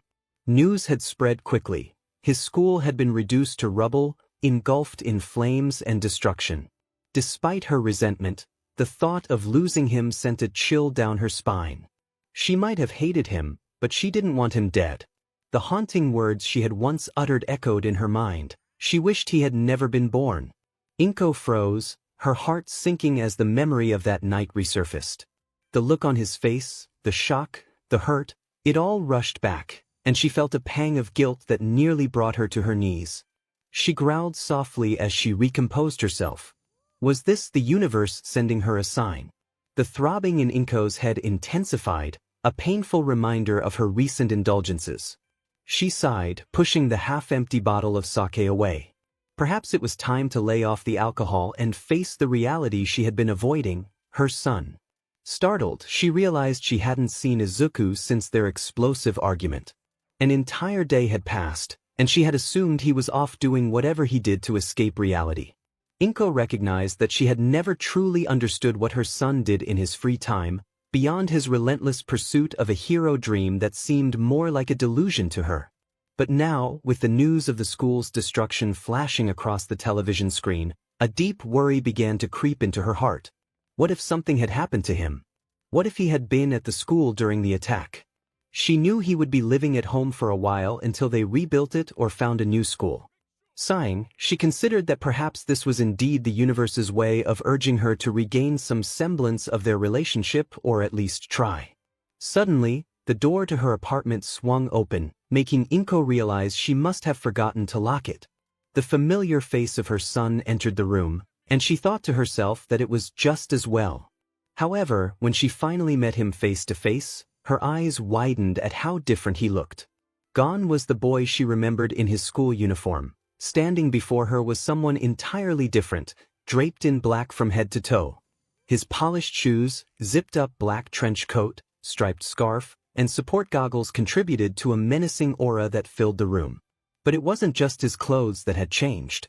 It was his eyes, dark and filled with an unbearable amount of hatred and disdain, all directed at her.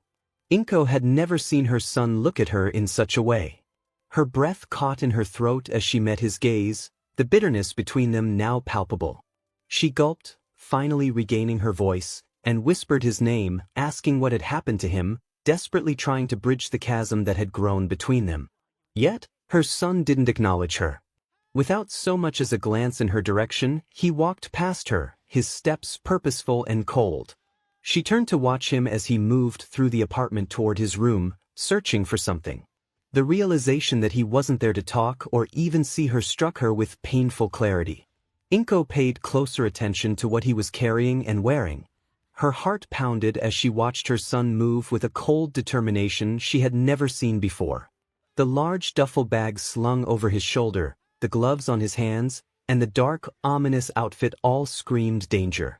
Panic rose in her throat as the news of the school's destruction replayed in her mind like a nightmare. The pieces began to fit together in a way that terrified her. Izuku had something to do with the school attack. The realization hit her like a slap to the face, leaving her stunned and breathless. She called out to him, her voice trembling with fear and desperation, asking what he was doing. But he didn't stop, didn't even hesitate as he continued toward his room, as if her words were nothing more than background noise. 𝗏𝗏, still paralyzed by shock, struggled with whether she should follow him or not. Her heart raced, the reality of the situation sinking in. Inside his room, Izuku moved swiftly and methodically. He rifled through his closet, dug under his bed, and searched every secret spot he had used to hide his inventions. He glanced around at the room that had been his home for his whole life for one final time, glaring at the all-might figurines. His room was now a stark reminder of a life he was leaving behind, and the mementos of his past felt almost alien to him. After what felt like an eternity, Izuku emerged from his room with a duffel bag visibly stuffed with his belongings. His expression was resolute and unfeeling as he made his way to the front door. Overwhelmed by a mix of fear and regret, 𝗏𝗏 reached out and grabbed his sleeve, her voice trembling as she struggled to speak. She pleaded with him to talk to her, expressing her longing to help him. But Izuku's response was swift and harsh. Without a second glance, he turned and brushed her hand away with a force that left her reeling. The look in his eyes was cold and unyielding, as if she were nothing more than an obstacle in his path. His disdain deepened, and his rage boiled over. He felt betrayed and outraged that now, after everything she had said and done, she thought she could just waltz in and fix things. Izuku's fists clenched and his teeth gritted as he finally decided to unleash the pent-up emotions he had been harboring for almost a decade. His voice was low but seething with emotion as he spoke the words he had long kept buried. Izuku expressed his deep resentment, each word filled with the pain he had been forced to suppress for years. His eyes, filled with unshed tears, bore into his mother's as he unleashed the torrent of feelings he had long concealed.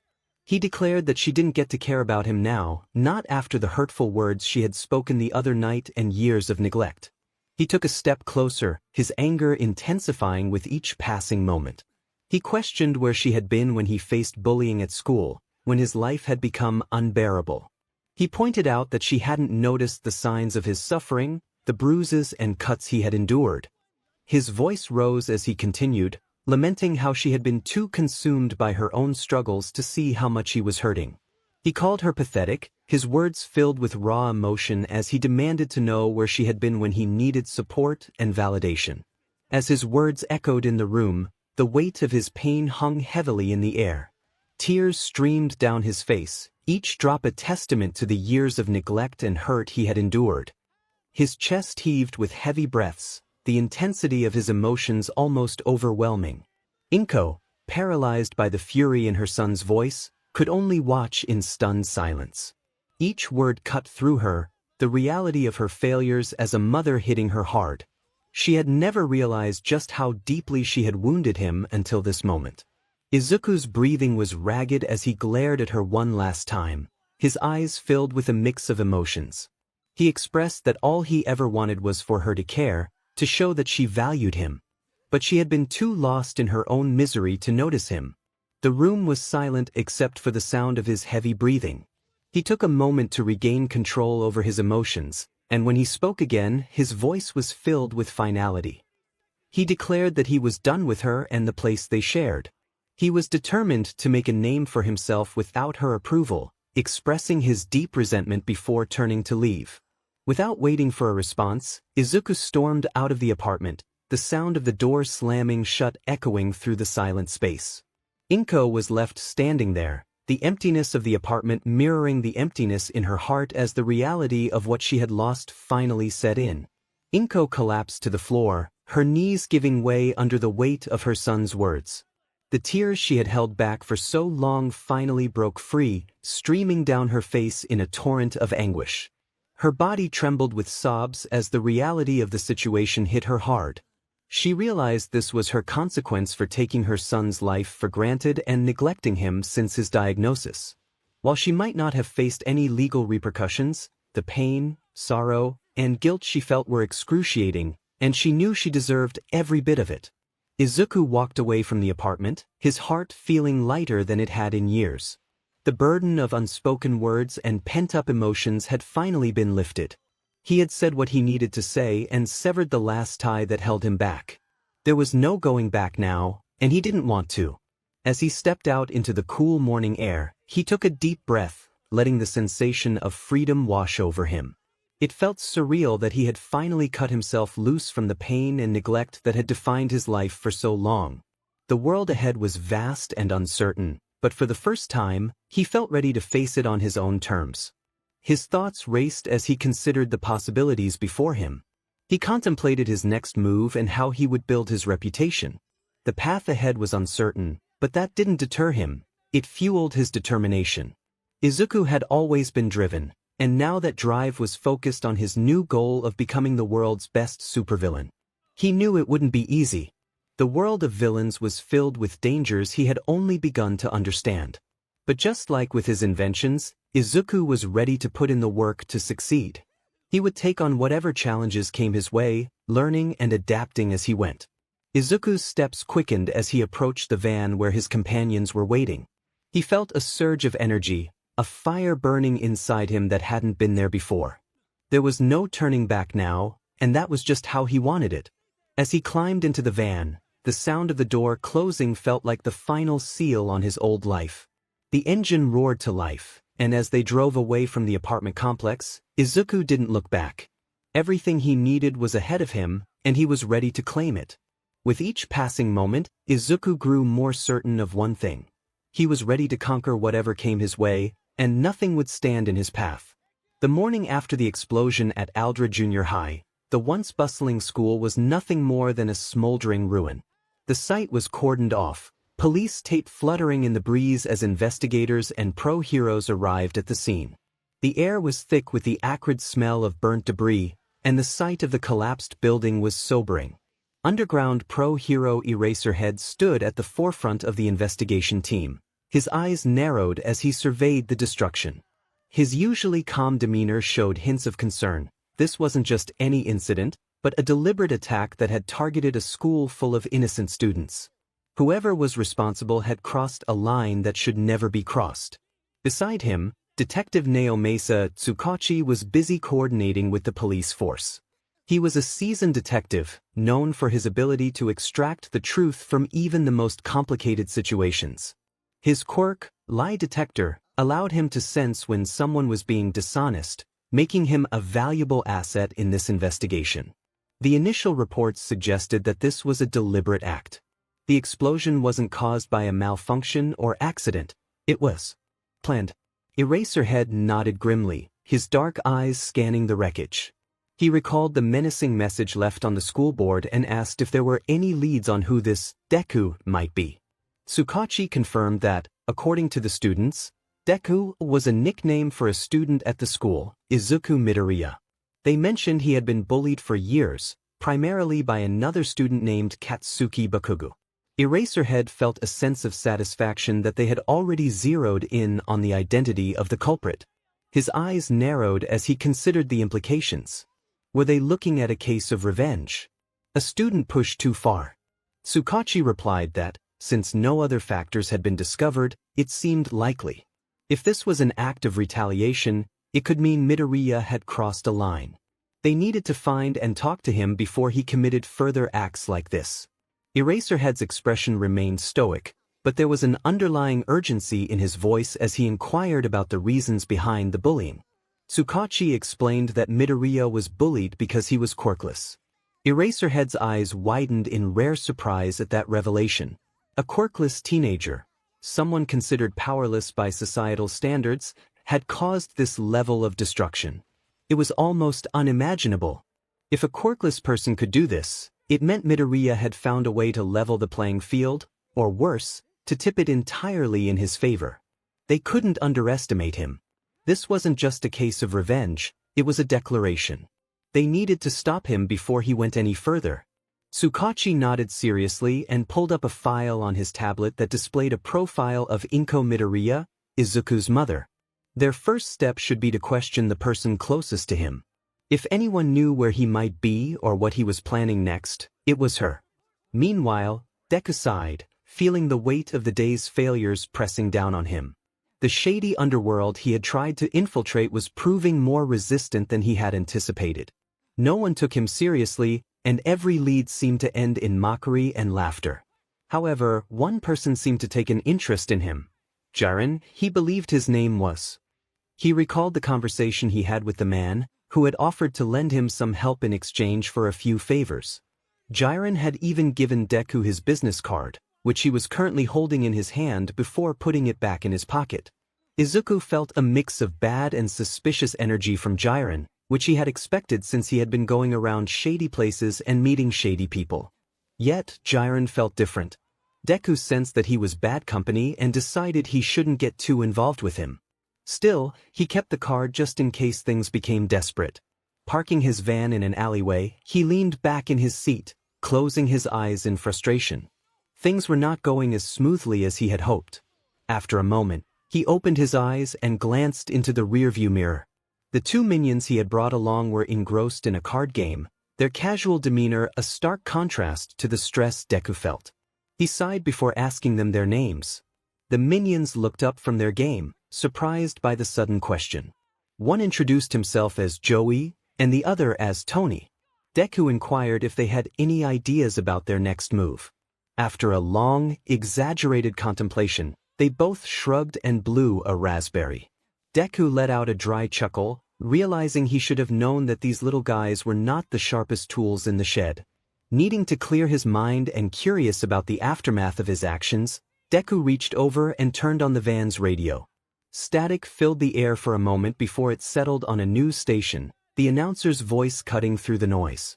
Authorities were still investigating the devastating explosion at Aldra Junior High School. Early reports suggested that the incident was no accident, but a calculated act of destruction. Several eyewitnesses claimed to have seen a figure in black fleeing the scene shortly before the blast occurred. The figure left behind a chilling message: "The rise of Deku is here." Deku's grip tightened on the steering wheel as he listened, a mix of satisfaction and anxiety brewing inside him. His message had been received, and now people would know the name Deku. The announcer continued, stating that authorities had identified the young man named Izuku Midoriya as being responsible for this crime. Questions arose about why he had done such a thing, especially for someone so young. After further investigation, authorities concluded that this was a case of bullying gone too far. The news then cut to interviews with the people of Aldra. Deku felt a mix of intrigue and caution as he listened to the comments from his former schoolmates and teachers. One student remarked that he had always been such a nice person. Another expressed disbelief, stating that he had always wanted to be a hero. His homeroom teacher's voice echoed in the background, further fueling his anger. As more similar comments were made, Deku's hands trembled with rage, feeling the weight of their misunderstanding and judgment. Each word felt like a slap in the face, a twisted reminder of the falsehoods and hypocrisy that had surrounded him his entire life. The phrases about him being a good person and wanting to be a hero echoed in his mind, their patronizing tone gnawing at him. How dare they pretend to care now? Where was this so-called concern when he was suffering, when he was being tormented and ridiculed every single day? They had turned a blind eye to his pain, dismissing him as nothing more than a quirkless nobody. And now they acted surprised, shocked that he had finally snapped. Eventually, Izuku had enough and shut the radio off, feeling the audacity of these people weigh heavily on him. His mood worsened, and he slumped back in his seat, blowing a raspberry in frustration. He desperately needed a break, something to take his mind off the mess he was in. As he glanced down at the door pocket, an old magazine caught his eye. Curious and needing a distraction, he picked it up and began flipping through the pages. After skimming past a few ads and articles, a picture of a beach caught his attention. It was Tacoma Beach, described in the magazine as a serene paradise, a place where people could escape the stress of daily life and find peace. The vibrant image of the sandy shores and gentle waves seemed to promise a respite from everything that was weighing him down. Deku's eyes sparkled with a hint of intrigue. A peaceful walk on the beach sounded like exactly what he needed to clear his mind and sort out his thoughts. Maybe, just maybe, it would help him come up with a good plan, a way to move forward and achieve his goals. He felt a small sense of resolve building within him as he decided to take a break. He started the van and directed himself and his companions to Tacoma Beach. As they drove, Deku felt a sliver of hope that this brief escape would give him the clarity he needed. Perhaps a peaceful moment by the ocean would be just the thing to calm his turbulent mind and inspire his next move. Sure, this may have been a reckless move now that authorities were keeping their eyes peeled for him and the public had been informed of what he looked like, but it was just for a short while. He needed this. However, as he arrived, Deku's brow twitched at the sight of the beach, or rather, what was left of it. His eyes scanned the area, filled with all kinds of trash. It resembled a junkyard more than a beach. Deku muttered to himself, feeling disappointment wash over him. He had hoped this trip would provide a moment of clarity, a brief reprieve from the chaos of his life. Instead, he faced yet another obstacle, a literal garbage dump standing between him and any sense of peace. His companions, Joey and Tony, peeked out from the van, looking equally dismayed at the sight of the trashed beach. Joey expressed his disgust, while Tony covered his mouth, both clearly sharing Deku's feelings. Deku couldn't help but agree. This was a far cry from the idyllic spot he had imagined. But then, as he stood there, staring at the heaps of garbage, a thought crossed his mind. Maybe this beach, in its current state, wasn't entirely useless. Perhaps there was something he could do here that would help him in the long run. Deku's mind started to shift gears. He acknowledged the beach's condition but felt determined to make something out of it. He suggested cleaning it up and using the materials to create their own base and perhaps more. Ideas of designs for a base, inventions, and even vehicles began to form in his mind.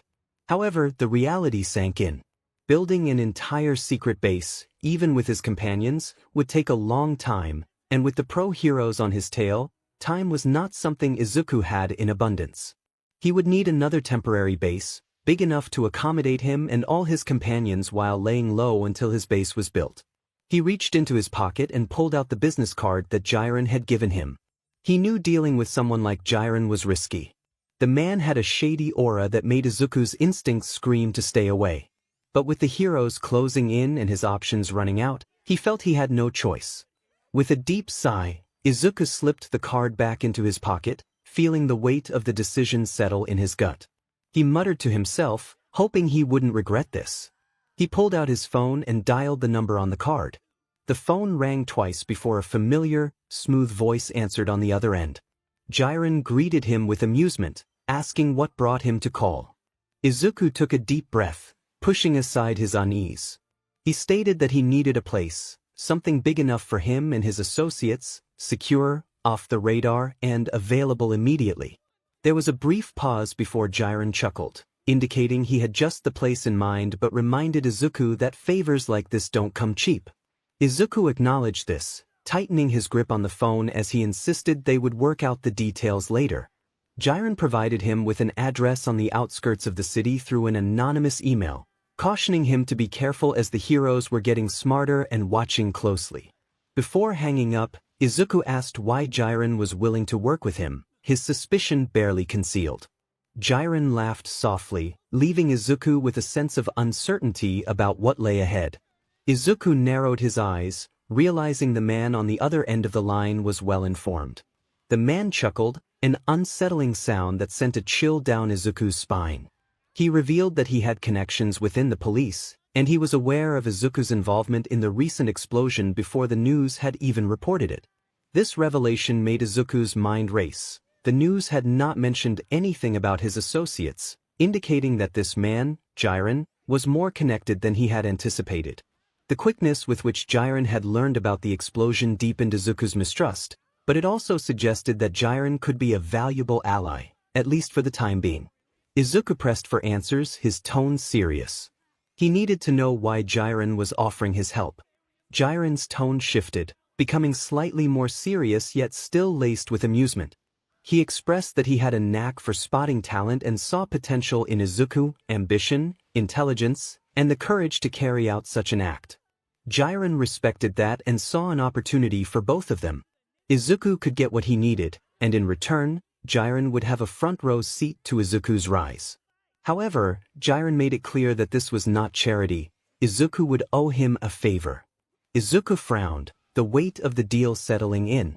He was uncomfortable with the idea of being indebted to someone like 𝗓𝗏, but he recognized his limited options. If he wanted to pursue his plans, he needed the resources 𝗓𝗏 could provide. After a long pause, he agreed, but made it clear that he did not trust 𝗓𝗏. 𝗓𝗏 laughed, unfazed by Izuku's skepticism. He acknowledged that trust was rare in their world and advised Izuku to focus on his goals while leaving the rest to him. 𝗓𝗏 provided Izuku with an address and instructed him to lay low. Then he revealed the price for his assistance. Izuku tightened his grip on the phone, bracing himself for 𝗓𝗏's request. 𝗓𝗏 explained that there was a place that would serve two purposes. It was where Izuku would begin repaying his favor and where he could find something of interest. It was called the Bank of Evil. Izuku's curiosity mixed with caution as he processed the name, which sounded almost like something from a comic book. 𝗓𝗏 assured him that it was not just a catchy title, it was a place where the worst kept their secrets and where Izuku could negotiate for illegal weapons and materials. It was also where he would make his first significant mark in the world. Izuku's mind raced as he tried to understand what he was supposed to do there. 𝗓𝗏 explained that Izuku was to make a 𝗬𝗏𝗧𝗏, a package that was important but not too large. He was to take it to the Bank of Evil and hand it off to one of the insiders. 𝗓𝗏 provided details about the location and instructions, including a meeting with a man named Mr. Perkins. Izuku listened intently, mentally noting the details. He had to make a 𝗬𝗏𝗧𝗏 to the Bank of Evil and meet Mr. Perkins. However, he needed to clarify one more thing. He asked about the catch, and 𝗓𝗏 outlined the terms. Do not open the package, do not ask questions, and ensure it reaches the right hands. If he succeeded, their partnership would remain friendly. If he failed, there would be consequences. Feeling anxious yet determined, Izuku acknowledged the seriousness of the task. 𝗓𝗏 reminded him that this was not a game and that success would lead him into a much larger world. Izuku affirmed his commitment to completing the task. As the call ended, Izuku pocketed his phone and started the van, the gravity of his new mission settling in. The Bank of Evil was his first real test in the world of villains. It was risky, but if he wanted to be taken seriously, he had to start somewhere. He took a deep breath, ready to face whatever awaited him. Katsuki Bakugo was not enjoying his new homeschooling situation. It was only the first day, and he felt an overwhelming urge to unleash his frustration. However, considering that his school had just been destroyed, he knew that might not be the best idea. The adults around him treated him as if he might explode at any moment, and he could see the suspicion in their eyes, which only fueled his anger. As he paced around his room, his thoughts returned to that morning when he learned that 𝗓𝗏 Junior High had been reduced to rubble. His mind fixated on Izuku Midoriya, the kid he had bullied for years. Katsuki had sensed something unusual about him recently. The quirkless loser had somehow gained the audacity, and apparently the power, to cause such destruction. Now, Deku had vanished, leaving Katsuki seething. With frustration, Katsuki clenched his fists, sparks dancing at his fingertips as he muttered to himself about Deku's audacity. Alongside his anger, a nagging guilt began to creep in. He shook his head, trying to dismiss the unsettling feeling that he might be partially responsible for the chaos. But how could that be? He was Katsuki Bakugo, destined to be the greatest hero, surpassing even All Might himself. He wasn't supposed to feel guilty, especially not over someone like Deku, that quirkless underdog who never knew when to give up. But the memory of that morning, when he had seen the smoldering remains of 𝗓𝗏 on the news, wouldn't leave him. Neither would the memory of how Deku looked the last time they had spoken. There had been something different in his eyes, something dark and determined. Katsuki had brushed it off at the time, but now he couldn't shake the feeling that he should have seen it coming. Katsuki wrestled with his emotions, questioning why he felt this way. He tried to convince himself that he shouldn't feel bad, that Deku was the one who had gone off the rails. But the words felt hollow, and the gnawing feeling inside him only grew heavier. He muttered about Deku again as he lay on his bed, though this time the words lacked their usual venom. He slumped down, overwhelmed by frustration and confusion. He wasn't used to feeling this way, so conflicted, so unsure, so powerless. It was a sensation he never thought he would experience, and he absolutely hated it. Meanwhile, Izuku navigated the quiet streets, his grip tightening on the steering wheel as he kept a low profile, trying to avoid drawing too much attention to himself. His destination was an aquarium, a strange choice for a shady exchange, but he wasn't in a position to question it. He parked the van a short distance away, the silence of the early morning pressing down on him as he considered his next move.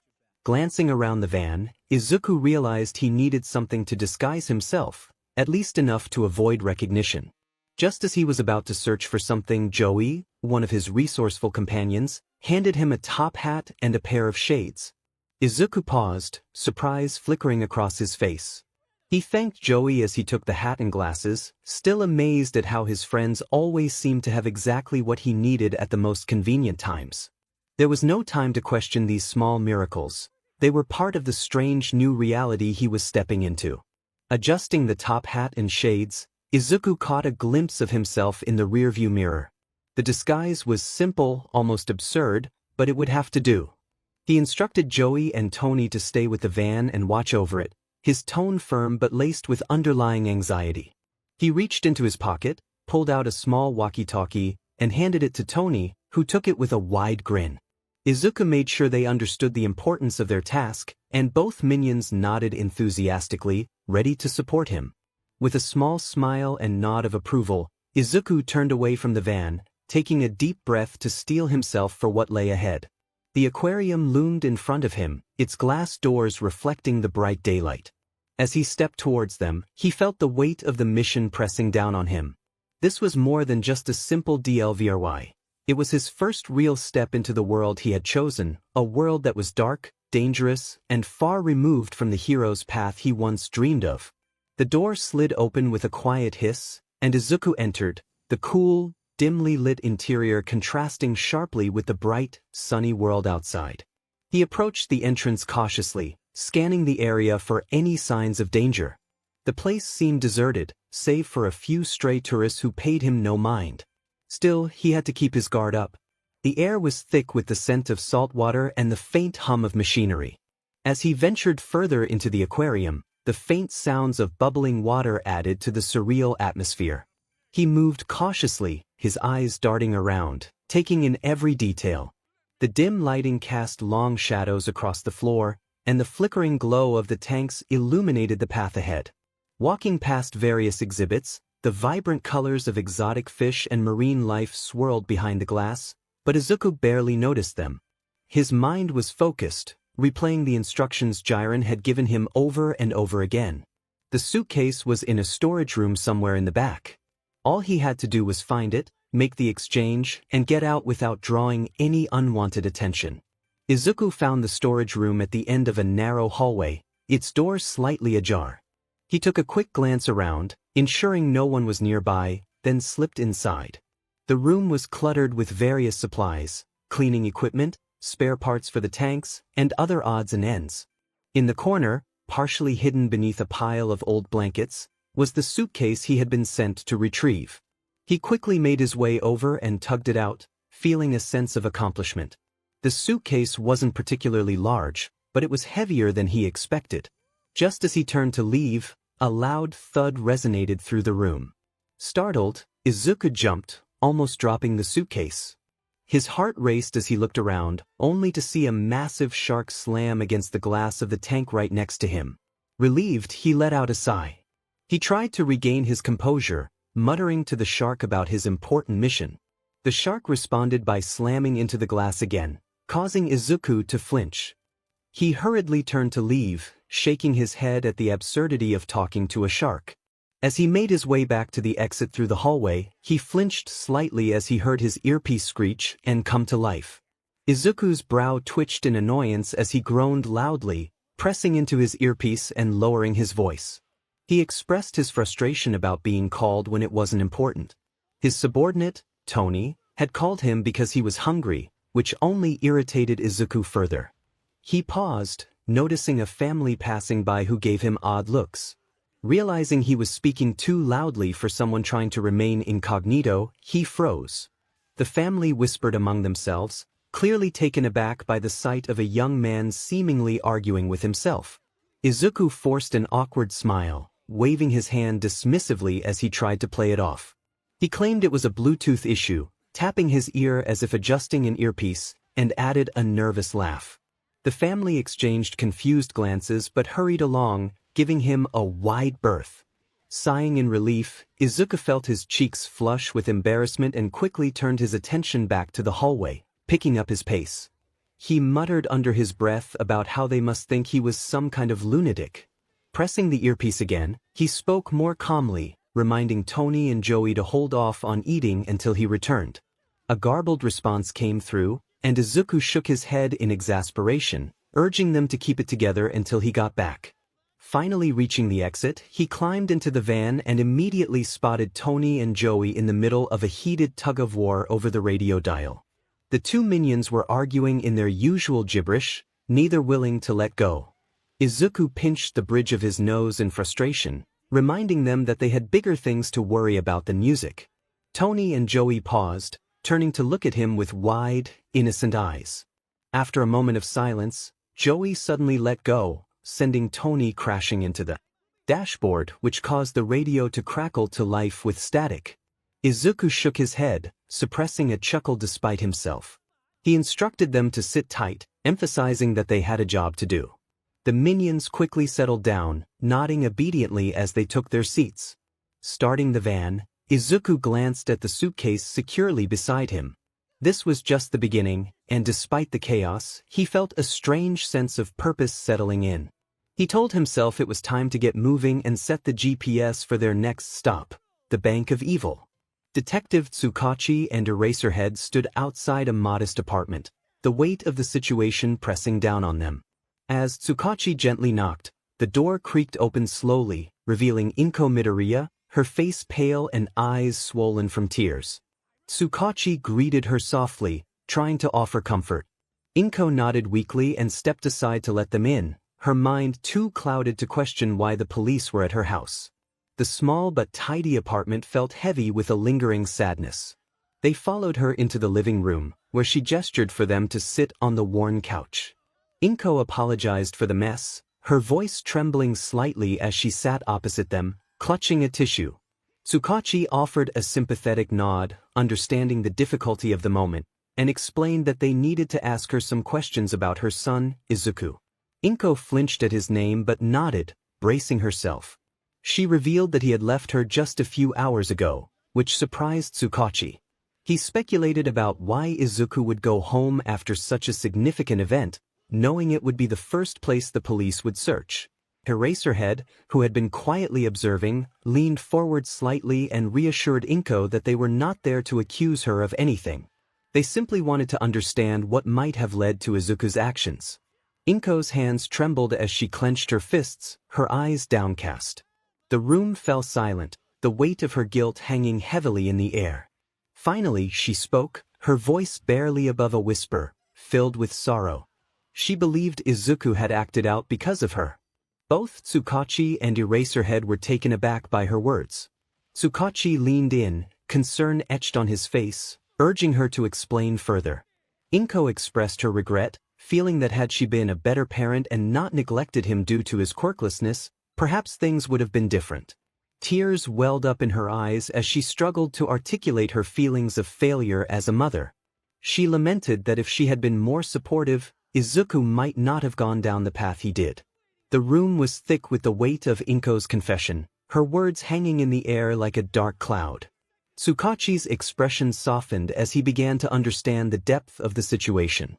Izuku Midoriya was not merely a villain who had snapped. He was a boy who had been slowly driven to the edge by a society that had failed him.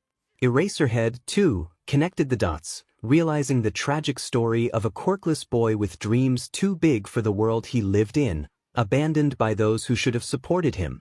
𝗵𝗄 shook her head, tears streaming down her face as she recalled the pain in Izuku's eyes whenever he was reminded of his limitations. She recognized that she had let him believe he wasn't enough, that he wasn't worth as much because he didn't have a quirk. She finally admitted it and accepted the fact that she had failed her son at every turn. Eraserhead's eyes softened as he listened, his usual stern demeanor replaced by deep empathy. He acknowledged that Izuku was hurting and that pain was real. However, he reassured her that it wasn't her fault. The world they lived in was harsh, especially for someone like him, but they had to believe there was still a way to help him find his way back. 𝗧𝗵𝗲 nodded in agreement, expressing their commitment to do everything they could to bring him back safely. He emphasized the need for her help to understand him better. Any details she could provide about his past, his dreams, or even the smallest memories could make a difference. 𝗵𝗄 nodded weakly, her shoulders trembling as she wiped her tears. She resolved to do whatever she could to help, pleading for them to bring him back so she could properly tell him that she was sorry. Eraserhead placed a reassuring hand on her shoulder, promising that they would do everything in their power to bring him back. Izuku parked the van a short distance away from the building, taking a moment to observe the area. Just as Jiren had described, the Bank of Evil looked completely unremarkable from the outside. An ordinary bank with a plain facade and a modest sign. It was hard to believe that something so sinister could be lurking behind those unassuming walls. But this was the place, no doubt about it. He adjusted his disguise, ensuring the top hat and shades were still in place before stepping out of the van. His heart raced with a mix of anticipation and nerves as he approached the entrance. This was a crucial step in his journey, and he couldn't afford to slip up. Taking a deep breath, he reminded himself of Jiren's instructions and the importance of this mission. The package was secure in his hand, and all he had to do was deliver it to Mr. Perkins. He ordered his 2 minions to stay put and keep watch, warning them not to call him about anything unimportant again, recalling an embarrassing moment from earlier. His 2 minions nodded obediently. Reaching into one of his pockets, he pulled out a pair of bananas, his minions' favorite food. He handed the bananas to Joey and Tony, watching as their eyes lit up with excitement. He reminded them sternly to only call him if it was an emergency and to stay out of sight and trouble. The 2 minions nodded enthusiastically, already peeling their bananas and chattering happily among themselves. Izuku sighed, feeling a mix of exasperation and fondness. He straightened his top hat and adjusted his shades, muttering to himself that it was time to get this done. With one last glance at his minions, who were absorbed in their snack, he squared his shoulders and headed toward the bank. The exterior of the supposed Bank of Evil was as ordinary as any other financial institution, which only heightened the contrast with what lay within. Upon entering, Izuku was greeted by the typical bank lobby, sleek marble floors, polished counters, and the soft hum of fluorescent lighting. It was almost too normal. Keeping his cool, he made his way to the restroom as instructed. Inside, he cautiously inspected the stalls and sinks, searching for any signs of the hidden entrance. Jiren's instructions had been clear. The Bank of Evil was accessed through a secret eye scanner embedded in one of the urinals. After a few moments of searching, Izuku's eyes landed on a slightly out-of-place panel in the wall of one of the urinals. He hesitated only for a moment before pressing the hidden button beside it. A soft whirring sound filled the room as a red light scanned over Izuku's green pupils. To his surprise, the wall in front of him began to tremble and then slid open, revealing a grand entrance bathed in an ominous red glow.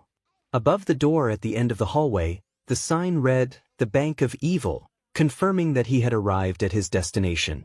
The transition was startling. One moment he was in a mundane restroom, and the next he was facing a hidden, high-tech entrance. Taking a deep breath, he stepped into the entrance, trying to steel himself for what lay ahead. This was the moment where everything could change, where he would prove to himself that he belonged in this new world of villainy. As he walked down the long hallway, flanked by imposing marble columns, Izuku's eyes were drawn to a series of statues lining the corridor. Each statue depicted All Might in various stages of distress, the exaggerated expressions of struggle etched into the marble. The statues showed the symbol of peace desperately trying to hold up the pillars, his muscles straining against the weight. The final column bore a statue of All Might appearing overwhelmed. Even Izuku couldn't help but feel disturbed by what these statues represented.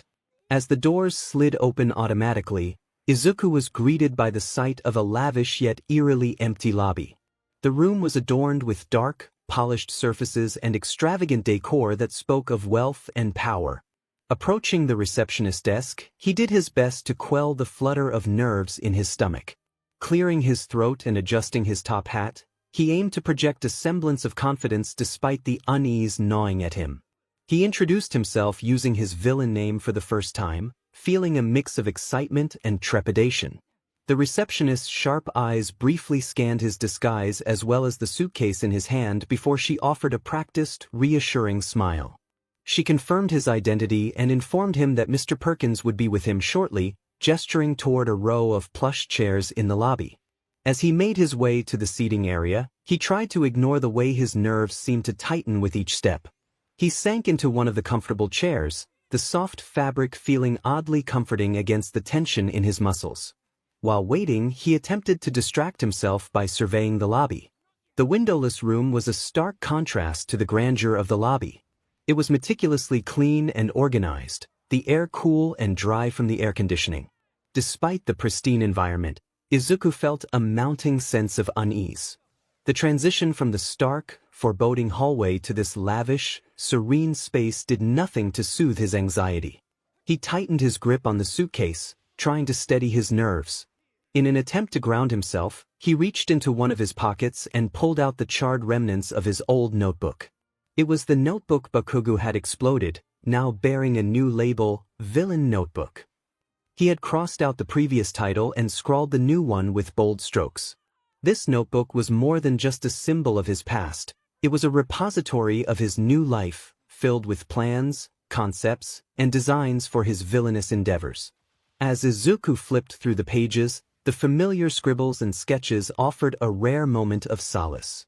But then, his mind took an unexpected detour down memory lane, making his mood shift dramatically. A young, bright-eyed Izuku Midoriya, only 5 years old, burst into the kitchen with unrestrained excitement, his tiny hands clutching an all-might action figure. He declared his dream of becoming a hero one day, his voice brimming with enthusiasm as he recounted the latest heroic feats of his favorite hero from a video he'd watched. Inko Midoriya, busy at the stove, barely glanced at her son. Her voice was cold and dismissive, tinged with unspoken bitterness.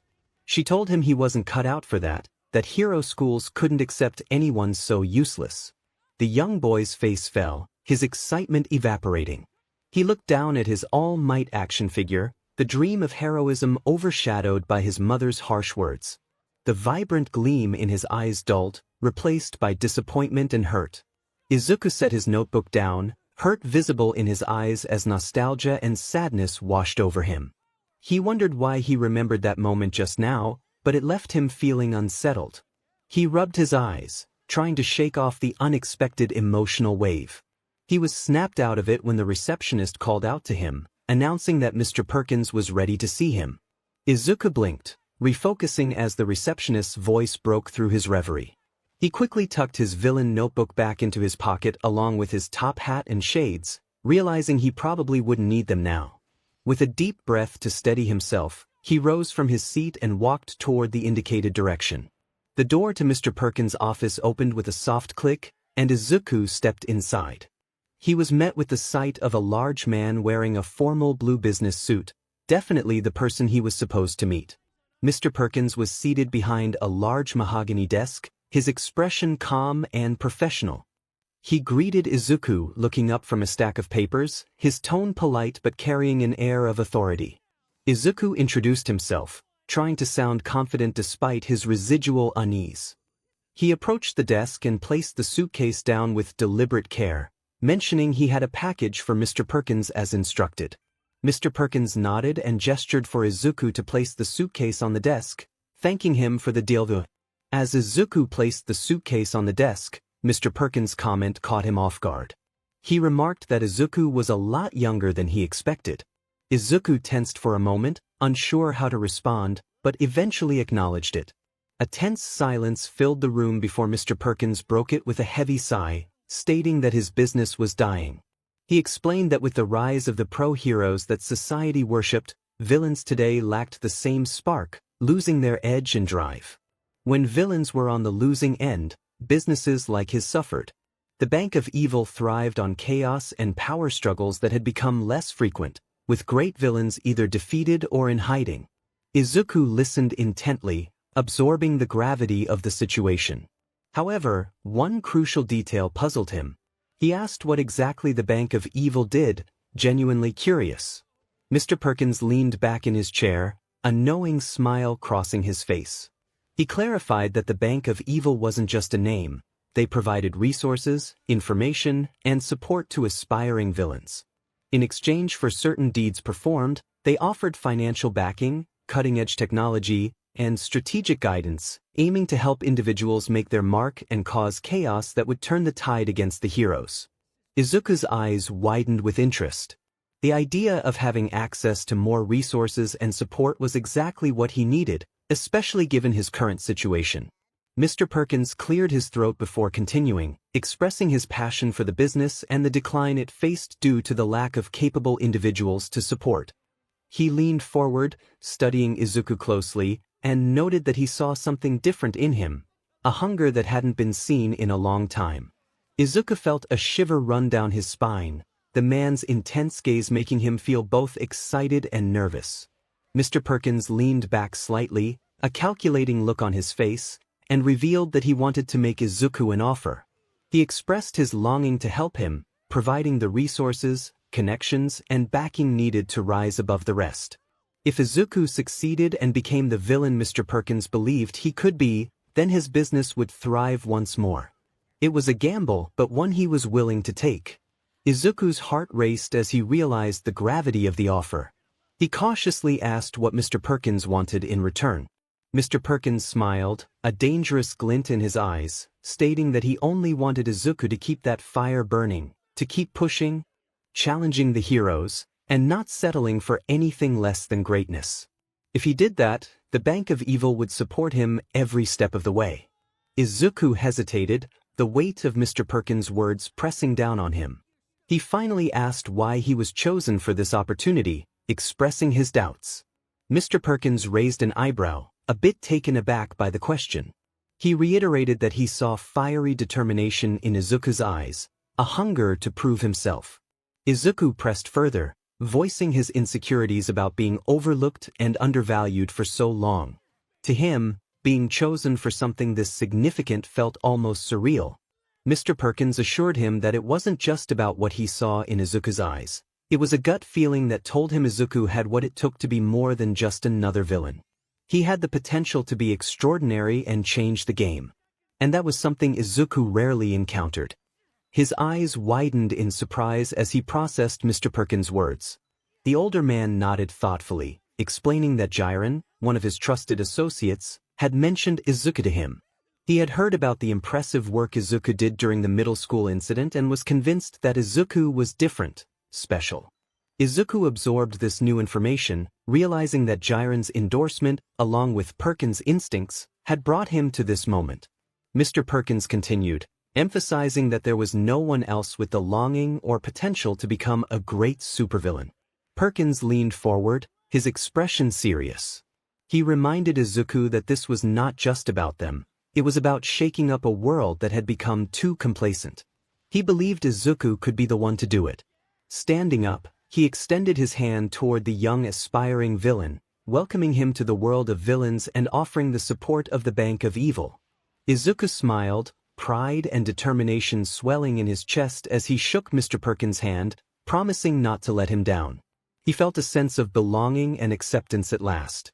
After the formalities, Mr. Perkins sat back down and unlocked the suitcase Izuku had delivered. Inside was an intriguing weapon that immediately caught Izuku's eye, a sleek, all-white blaster with a yellow handle and trigger. The design was both futuristic and whimsical. As Mr. Perkins lifted the weapon, a wistful expression crossed his face. He reminisced about the squid launcher, which had belonged to his son. Izuku's curiosity piqued, and he leaned in eager to learn more. Mr. Perkins revealed that his son, Victor, had preferred his villain name, Vector. When Izuku asked where Victor was now, Perkins' expression darkened, and he quietly explained that Victor had passed away. Izuku's heart sank, and he expressed his condolences. After a moment, he hesitantly inquired how Victor had died, apologizing if it was too personal. Perkins sighed, his eyes clouded with distant memories, and shared that Victor had died on the moon. Izuku blinked, struggling to process the bizarre nature of the story.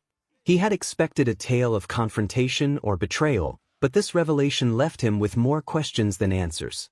Still reeling from the unexpected revelation, Izuku quickly straightened up and forced a polite smile, expressing his eagerness to do business with Mr. Perkins.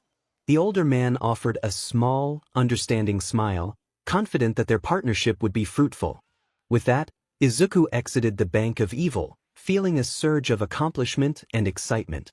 The sun dipped below the horizon, casting an orange glow over the city as twilight settled in. He made his way back to the van, his thoughts buzzing with the day's events and the promise of new beginnings. As he opened the van door, he was greeted by the familiar sight of Joey and Tony bickering over the radio, their animated gestures adding a touch of chaos to the calm evening. Izuku rolled his eyes with a fond smile, shaking his head at their antics. He called out to them, urging them to quiet down as they had places to be. With his minions reluctantly settling down, Izuku took his place in the driver's seat. As the van rumbled to life, he glanced at the setting sun and then at the road ahead, steeling himself for the next phase of his journey. It was time to head to the location of his new base that 𝐠𝗲𝗏 had found for him. Whatever awaited him there, he was ready to face it with determination and a sense of belonging. Upon arriving at the new base, Izuku was greeted by 𝗠𝗏𝗏, who stood at the entrance of an old, abandoned apartment complex. The building was weathered and crumbling, a stark contrast to the sleek facilities of the Bank of Evil. 𝗠𝗏𝗏's eyes lit up with approval and amusement as he saw Izuku approach, expressing his admiration for how well Izuku had handled the day. Izuku accepted the keys with a mix of excitement and nervousness, eager to learn more about the place. 𝗠𝗏𝗏 explained that this was Izuku's new base, an underground hideout beneath the old apartment complex. It had everything he needed: hidden rooms, secure storage, and plenty of space to make it his own. 𝗠𝗏𝗏 gestured toward the entrance, leading to a set of stairs descending into darkness, encouraging Izuku to explore. Taking a deep breath, Izuku felt the weight of the day's events settle on his shoulders, but his resolve remained unwavering. He descended the stairs, the air growing cooler as the sound of his footsteps echoed off the concrete walls. The space was large and empty but held the potential to become a formidable base. Izuku's imagination began to run wild with the possibilities of transformation.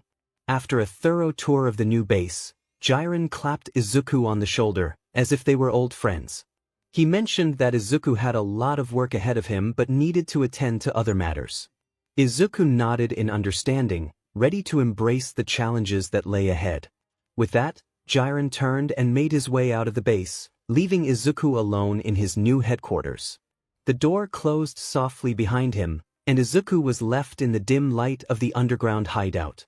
The silence of the space was both calming and invigorating. As he stood there, taking in the enormity of what lay before him, a sense of purpose settled over him. The path to becoming a great villain was now laid out before him, and Izuku was ready to make it his own. He pulled out his phone to call 𝗏𝗏, the minion he had put in charge of his old base. He expressed his excitement about finding their next home and instructed 𝗏𝗏 to prepare everyone for the move. 𝗏𝗏's voice crackled through the line, sounding a bit flustered. He struggled to explain the situation, his words rushed and unclear. Suddenly, loud, chaotic noise filled the background, accompanied by boisterous laughter and music. Izuku's eyes widened as he realized what was happening. Back with the minions, they were caught up in a lively celebration, singing a song they had made up and dancing with carefree abandon. 𝗏𝗏, now visibly more serious and slightly frazzled, took charge of the situation. He shouted over the noise, waving his arms to get their attention. His authoritative tone cut through the clamor, and the minions began to quiet down. The sudden silence fell upon the room as they looked at 𝗏𝗏 expectantly. He firmly reminded them of their boss's orders, emphasizing the importance of focusing on the upcoming move. The minions groaned in unison but quickly redirected their enthusiasm towards organizing and packing. 𝗏𝗏 moved among them with purpose, directing the efforts with practiced ease. He barked out orders, ensuring that everyone was working efficiently. Within a short span of time, the raucous party had transformed into a well-organized packing operation. 𝗏𝗏 stood back and surveyed the progress with a satisfied nod, congratulating them for their swift work. A few moments later, Izuku finally arrived, his expression bright with excitement. The minions perked up at the sight of their boss, their exhaustion turning into eager attention. Izuku announced that they had secured their new base, an amazing underground facility with plenty of potential. However, he reminded them that they had work ahead of them to clean up, organize, and set everything up before they could move in. The minions exchanged glances, their faces falling at the prospect of hard work. Sensing their reluctance, Izuku decided to shift the mood. He spoke with fervor, reminding them that this was about starting their chapter in their villainous journey. He inspired them with visions of daring heists and chaos, emphasizing that it was their time to shake things up. His confidence ignited their spirits, and they cheered among themselves, excited about the villainous adventures that lay ahead. Izuku smiled, satisfied with their renewed enthusiasm.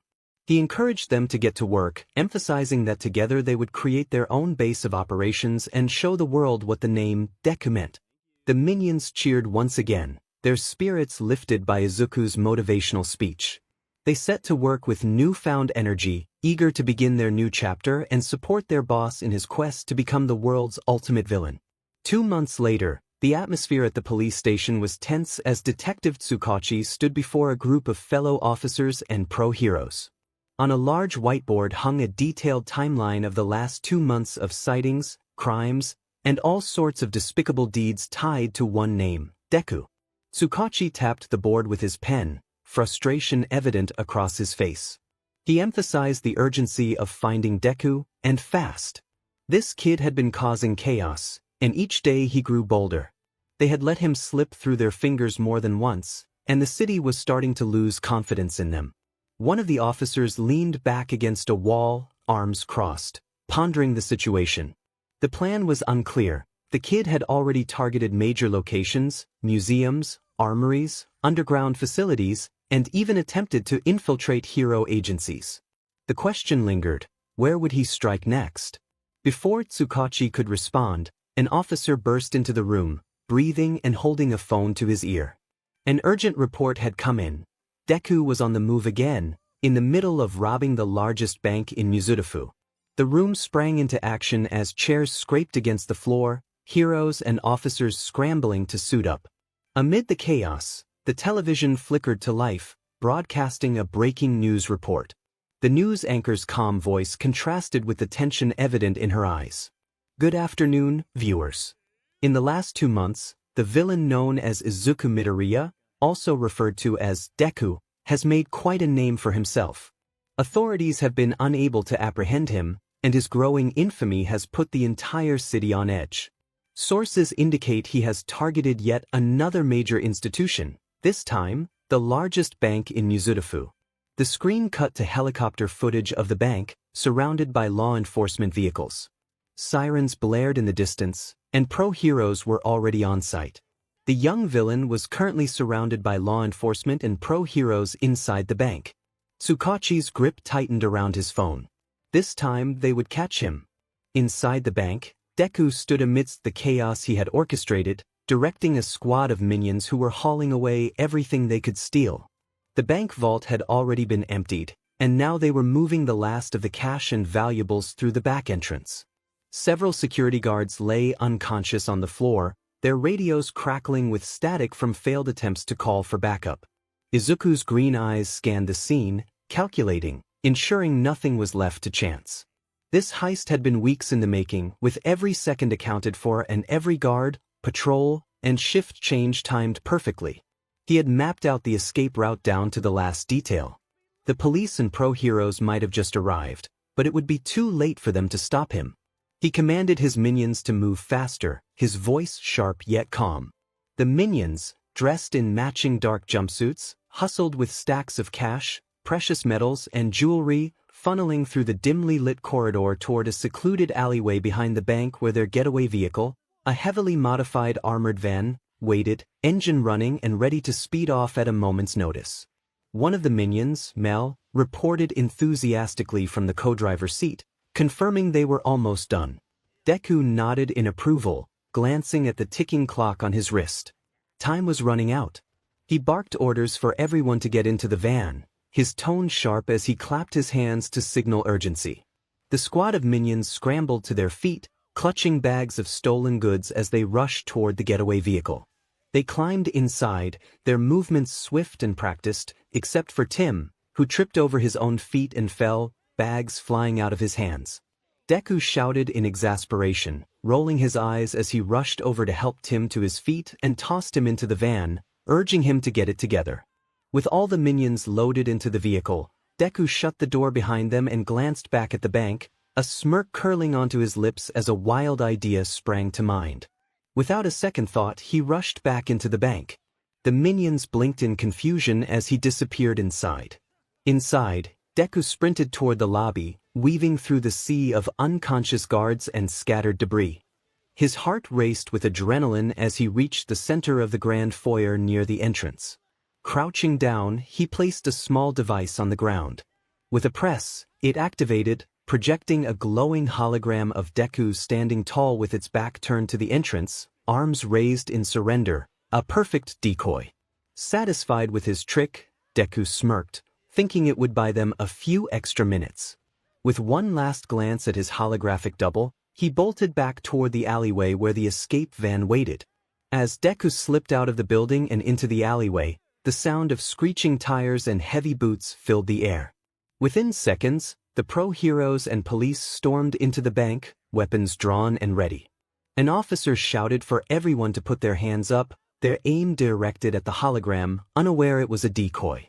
The holographic Deku stood still, arms raised as if in surrender, while the officers inched closer. One of the pro-heroes stepped forward cautiously, sensing something was off. As his hand passed through the holographic Deku, his expression shifted to one of dread. He shouted that it was a decoy, urgency rippling through the room as the small device on the floor began to beep more frantically. Panic ensued as an officer yelled for everyone to fall back, scrambling for cover.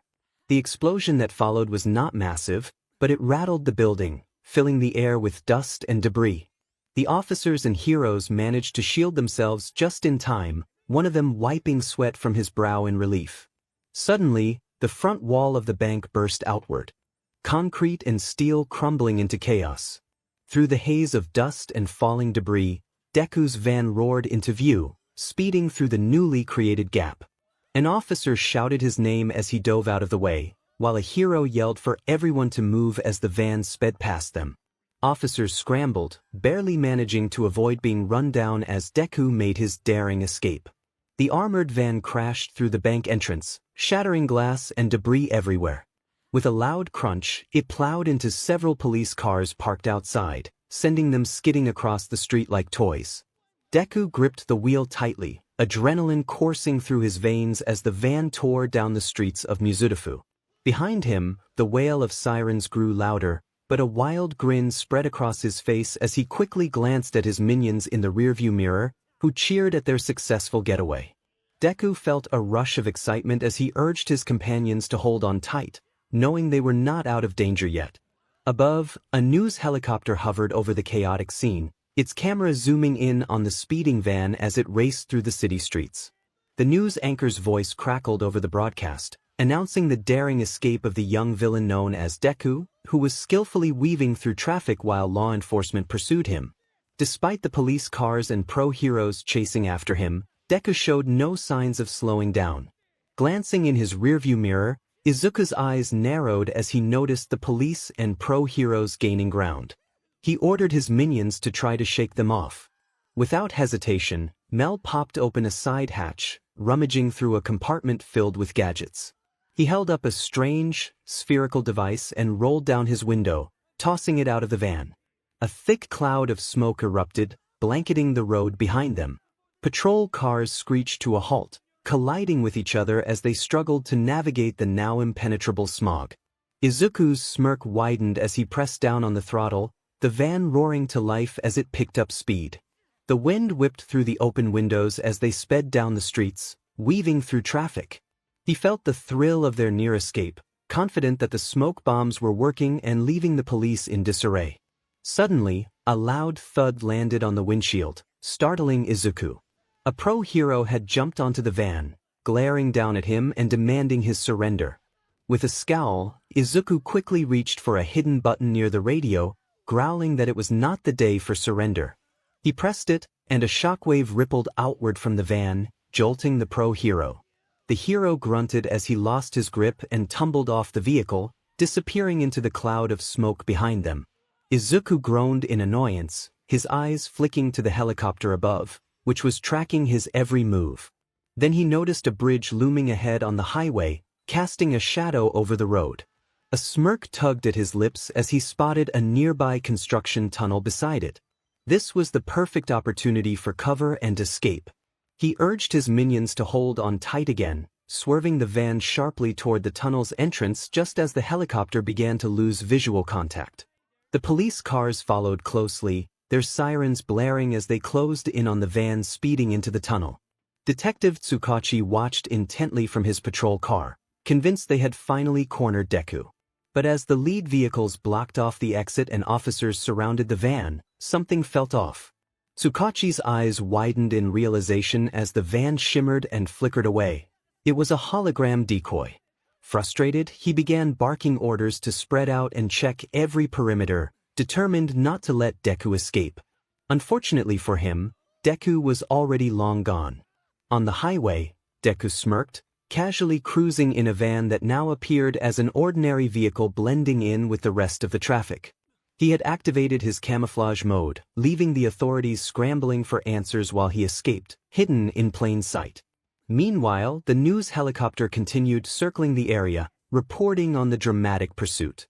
The anchor relayed that what appeared to be the police cornering Deku had resulted in his van disappearing. Authorities were now combing the area, but so far, there was no sign of the young villain. The broadcast continued, with the anchor's serious tone discussing Deku's increasing boldness and cunning in recent months. Citizens were advised to stay vigilant, as Deku's influence was growing rapidly, making him one of the most notorious villains in the city. The helicopter hovered above the highway, searching for clues, completely unaware that Deku's van was right beneath them, blending in perfectly with the traffic. With the news helicopter leaving the scene, Deku grinned victoriously, weaving through the traffic without a care. Today's daring heist was yet another success, and it was their biggest one yet. Deku drove the disguised van through the city streets, seamlessly blending in with regular traffic. After a short while, he reached a seemingly ordinary post office tucked away in a quiet part of town. To any outsider, it was just another mundane building, but to Deku and his minions, it was the perfect cover. He turned into a secluded alleyway beside the building, and as the van came to a stop, the ground below began to shift. The entire floor slowly opened up, revealing a hidden elevator platform. With a soft hum, the van was lowered underground into the heart of Deku's secret base. As the van settled into the underground base, Izuku stepped out and stretched, feeling the thrill of their successful heist still coursing through him. His squad of minions eagerly hopped out after him, some already carrying bags of loot and stolen goods, while others celebrated their narrow escape. Izuku congratulated his heist squad, feeling a mixture of pride and amusement as his minions bustled around him, all humming to the tune of a familiar song. The base was still under construction, but progress was steady, and the atmosphere was filled with excitement and camaraderie. Chaos ruled the day, but Izuku couldn't deny that his team was getting the job done in their own quirky way. He noticed Terry, a minion hammering down nails, and complimented him on his new haircut. Terry glanced up, gave a thumbs up, and returned to his work, slightly offbeat with the rhythm of the song. In a playful moment, he accidentally hit another minion in the head with his hammer while teasing him by moving the nail just before he struck it. Izuku then cheered for Joe, who was calmly withstanding a flamethrower blast to the face, unfazed by the heat. Izuku shook his head with a grin and turned to Ryan, who was operating a construction jumping jack machine, vibrating violently with its rhythm. He shouted encouragement to Ryan, who looked up, shaking uncontrollably, and repeated his praise louder. Izuku sighed fondly and moved on, leaving Ryan to continue vibrating. As he walked further, he spotted Mel supervising a group of minions organizing their newly acquired loot and called out to him. Mel confirmed their steady progress, looking serious as he held a clipboard. Izuku's grin widened as he appreciated Mel's dedication, confident that the Bank of Evil would be pleased with their efforts this week. Over the past 2 months, he had started to genuinely connect with his minions. While he couldn't speak their bizarre language fluently, he was beginning to understand it better, reminiscent of how a dog owner understands their pet, not through words, but through shared experiences and unspoken communication. He felt a surprisingly strong bond with them, and despite their goofy antics, they always got the job done. The minions' antics were chaotic, but beneath it all, they were loyal and reliable. No matter how wild things got, they managed to complete their tasks, often in unexpected ways. It was a strange dynamic, but it worked. Izuku clapped his hands to gather everyone's attention, his voice booming with excitement. The chatter and laughter among the minions faded as they turned to face their leader, curious about what he had to say. Clearing his throat, Izuku announced that their heist had been a massive success, igniting a wave of cheers and jubilant shouts from the minions. He continued, sharing that they were back in the news, talking about their daring exploits and how they were shaking things up in Mizudafu. This was just the beginning, he declared, and the minions erupted into cheers, clapping and dancing in place. Izuku expressed his gratitude for their hard work and dedication, reminding them that this was only the first step. He encouraged them to keep pushing forward and asked if anyone had ideas for their next big hit. Suddenly, a rounder, taller minion stepped forward, his wide eyes sparkling with enthusiasm. Izuku recognized him as 𝗳𝗏, the chattiest of his minions, and braced himself for what was to come. 𝗳𝗏 launched into an energetic monologue filled with a flurry of words, but Izuku struggled to keep up. In the back of the crowd, Kevin rolled his eyes in exasperation, muttering under his breath. Izuku's brow twitched in annoyance as he tried to interject, finally managing to silence 𝗳𝗏 and promising to consider his ideas. He knew that understanding 𝗳𝗏 was a different challenge altogether. Recomposing himself, Izuku decided to give everyone time to think about their next move. He mentioned that he had a meeting with someone important and instructed 𝗵𝗲 to take charge in his absence. 𝗵𝗲 snapped a salute, determination shining in his eyes, and Izuku smiled as he stepped away from the commotion, appreciating the unique dynamic he had cultivated with his minions. As he exited the base, Izuku became serious. Jiren wanted to see him. Meanwhile, Katsuki Bakugo clenched his fist as he watched the news. The screen displayed a live report on the latest exploits of the young villain known as Deku, who had pulled off a daring heist at the largest bank in Mizurufu. Clips of the chaotic escape flashed across the screen, showing Deku in his armored van, weaving through traffic while police and pro-heroes struggled to keep up. Once the news reported Deku's latest escape, Bakugo turned off the TV and hung his head low, frustration bubbling within him. He felt a mix of anger and guilt, not just towards Deku but also towards himself.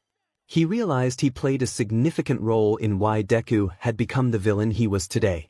When it was revealed that Deku was actually Izuku Midoriya, Bakugo's parents had not taken the news well. Their disappointment was palpable, especially when he admitted to all the torment he had subjected Izuku to since they were 4 years old. As a consequence, Bakugo faced grounding for the entire year, experiencing the repercussions of his actions for perhaps the first time in his life. He had never seen his father so angry before. So that was how he found himself in this situation. No more training, no more hero work, no more you. Just the empty walls of his room and the haunting thought that he had played a part in pushing Izuku down a dark path. He despised the way everyone treated him like a ticking time bomb, as if he might explode in anger at any moment.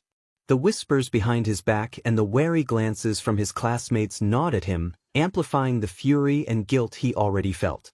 He loathed that he had gotten himself into this predicament. Every punch he threw, every taunt he uttered, echoed back at him now, reminding him of how much he had pushed Izuku down. The idea of someone like Izuku, once a friend, now making a name for himself as a criminal, left a bitter taste in Bakugo's mouth. Most of all, he hated that there was no one else to blame but himself. Bakugo sighed as he slumped in his bed. In the past 2 months, his parents had urged him to reflect on his actions. Though he had rolled his eyes at the time, he found himself doing just that. In the solitude of his room, surrounded by a silence that felt almost suffocating, he replayed memories of Izuku over and over in his mind. He recalled the way he had bullied Izuku, the cruel laughter he had unleashed on his dreams, and the countless moments he had dismissed him as worthless. Each memory cut deeper, reminding him of the times he had used his quirk on Izuku simply because he lacked one. The harsh taunts, especially when he had told Izuku to harm himself, echoed in his ears, heavy with regret. Bakugo realized that his actions were far from those of a hero. He had betrayed everything he believed a hero stood for, especially the ideals embodied by All Might, the symbol he had always admired and aspired to surpass. To Bakugo, All Might represented strength, unwavering resolve, and the embodiment of a hero who always prevails in the end. It was then that Bakugo understood he had completely misunderstood what made All Might All Might. His hands suddenly sparked with energy. Sure, he may be grounded, but he couldn't just sit idly by. He had to act and talk to Izuku at least one more time. Just then, his mother barged into his room, her expression a mix of determination, strictness, and concern. She informed him that they were going to visit 𝐒𝐭𝐴. Bakugo, annoyed, questioned why they needed to go.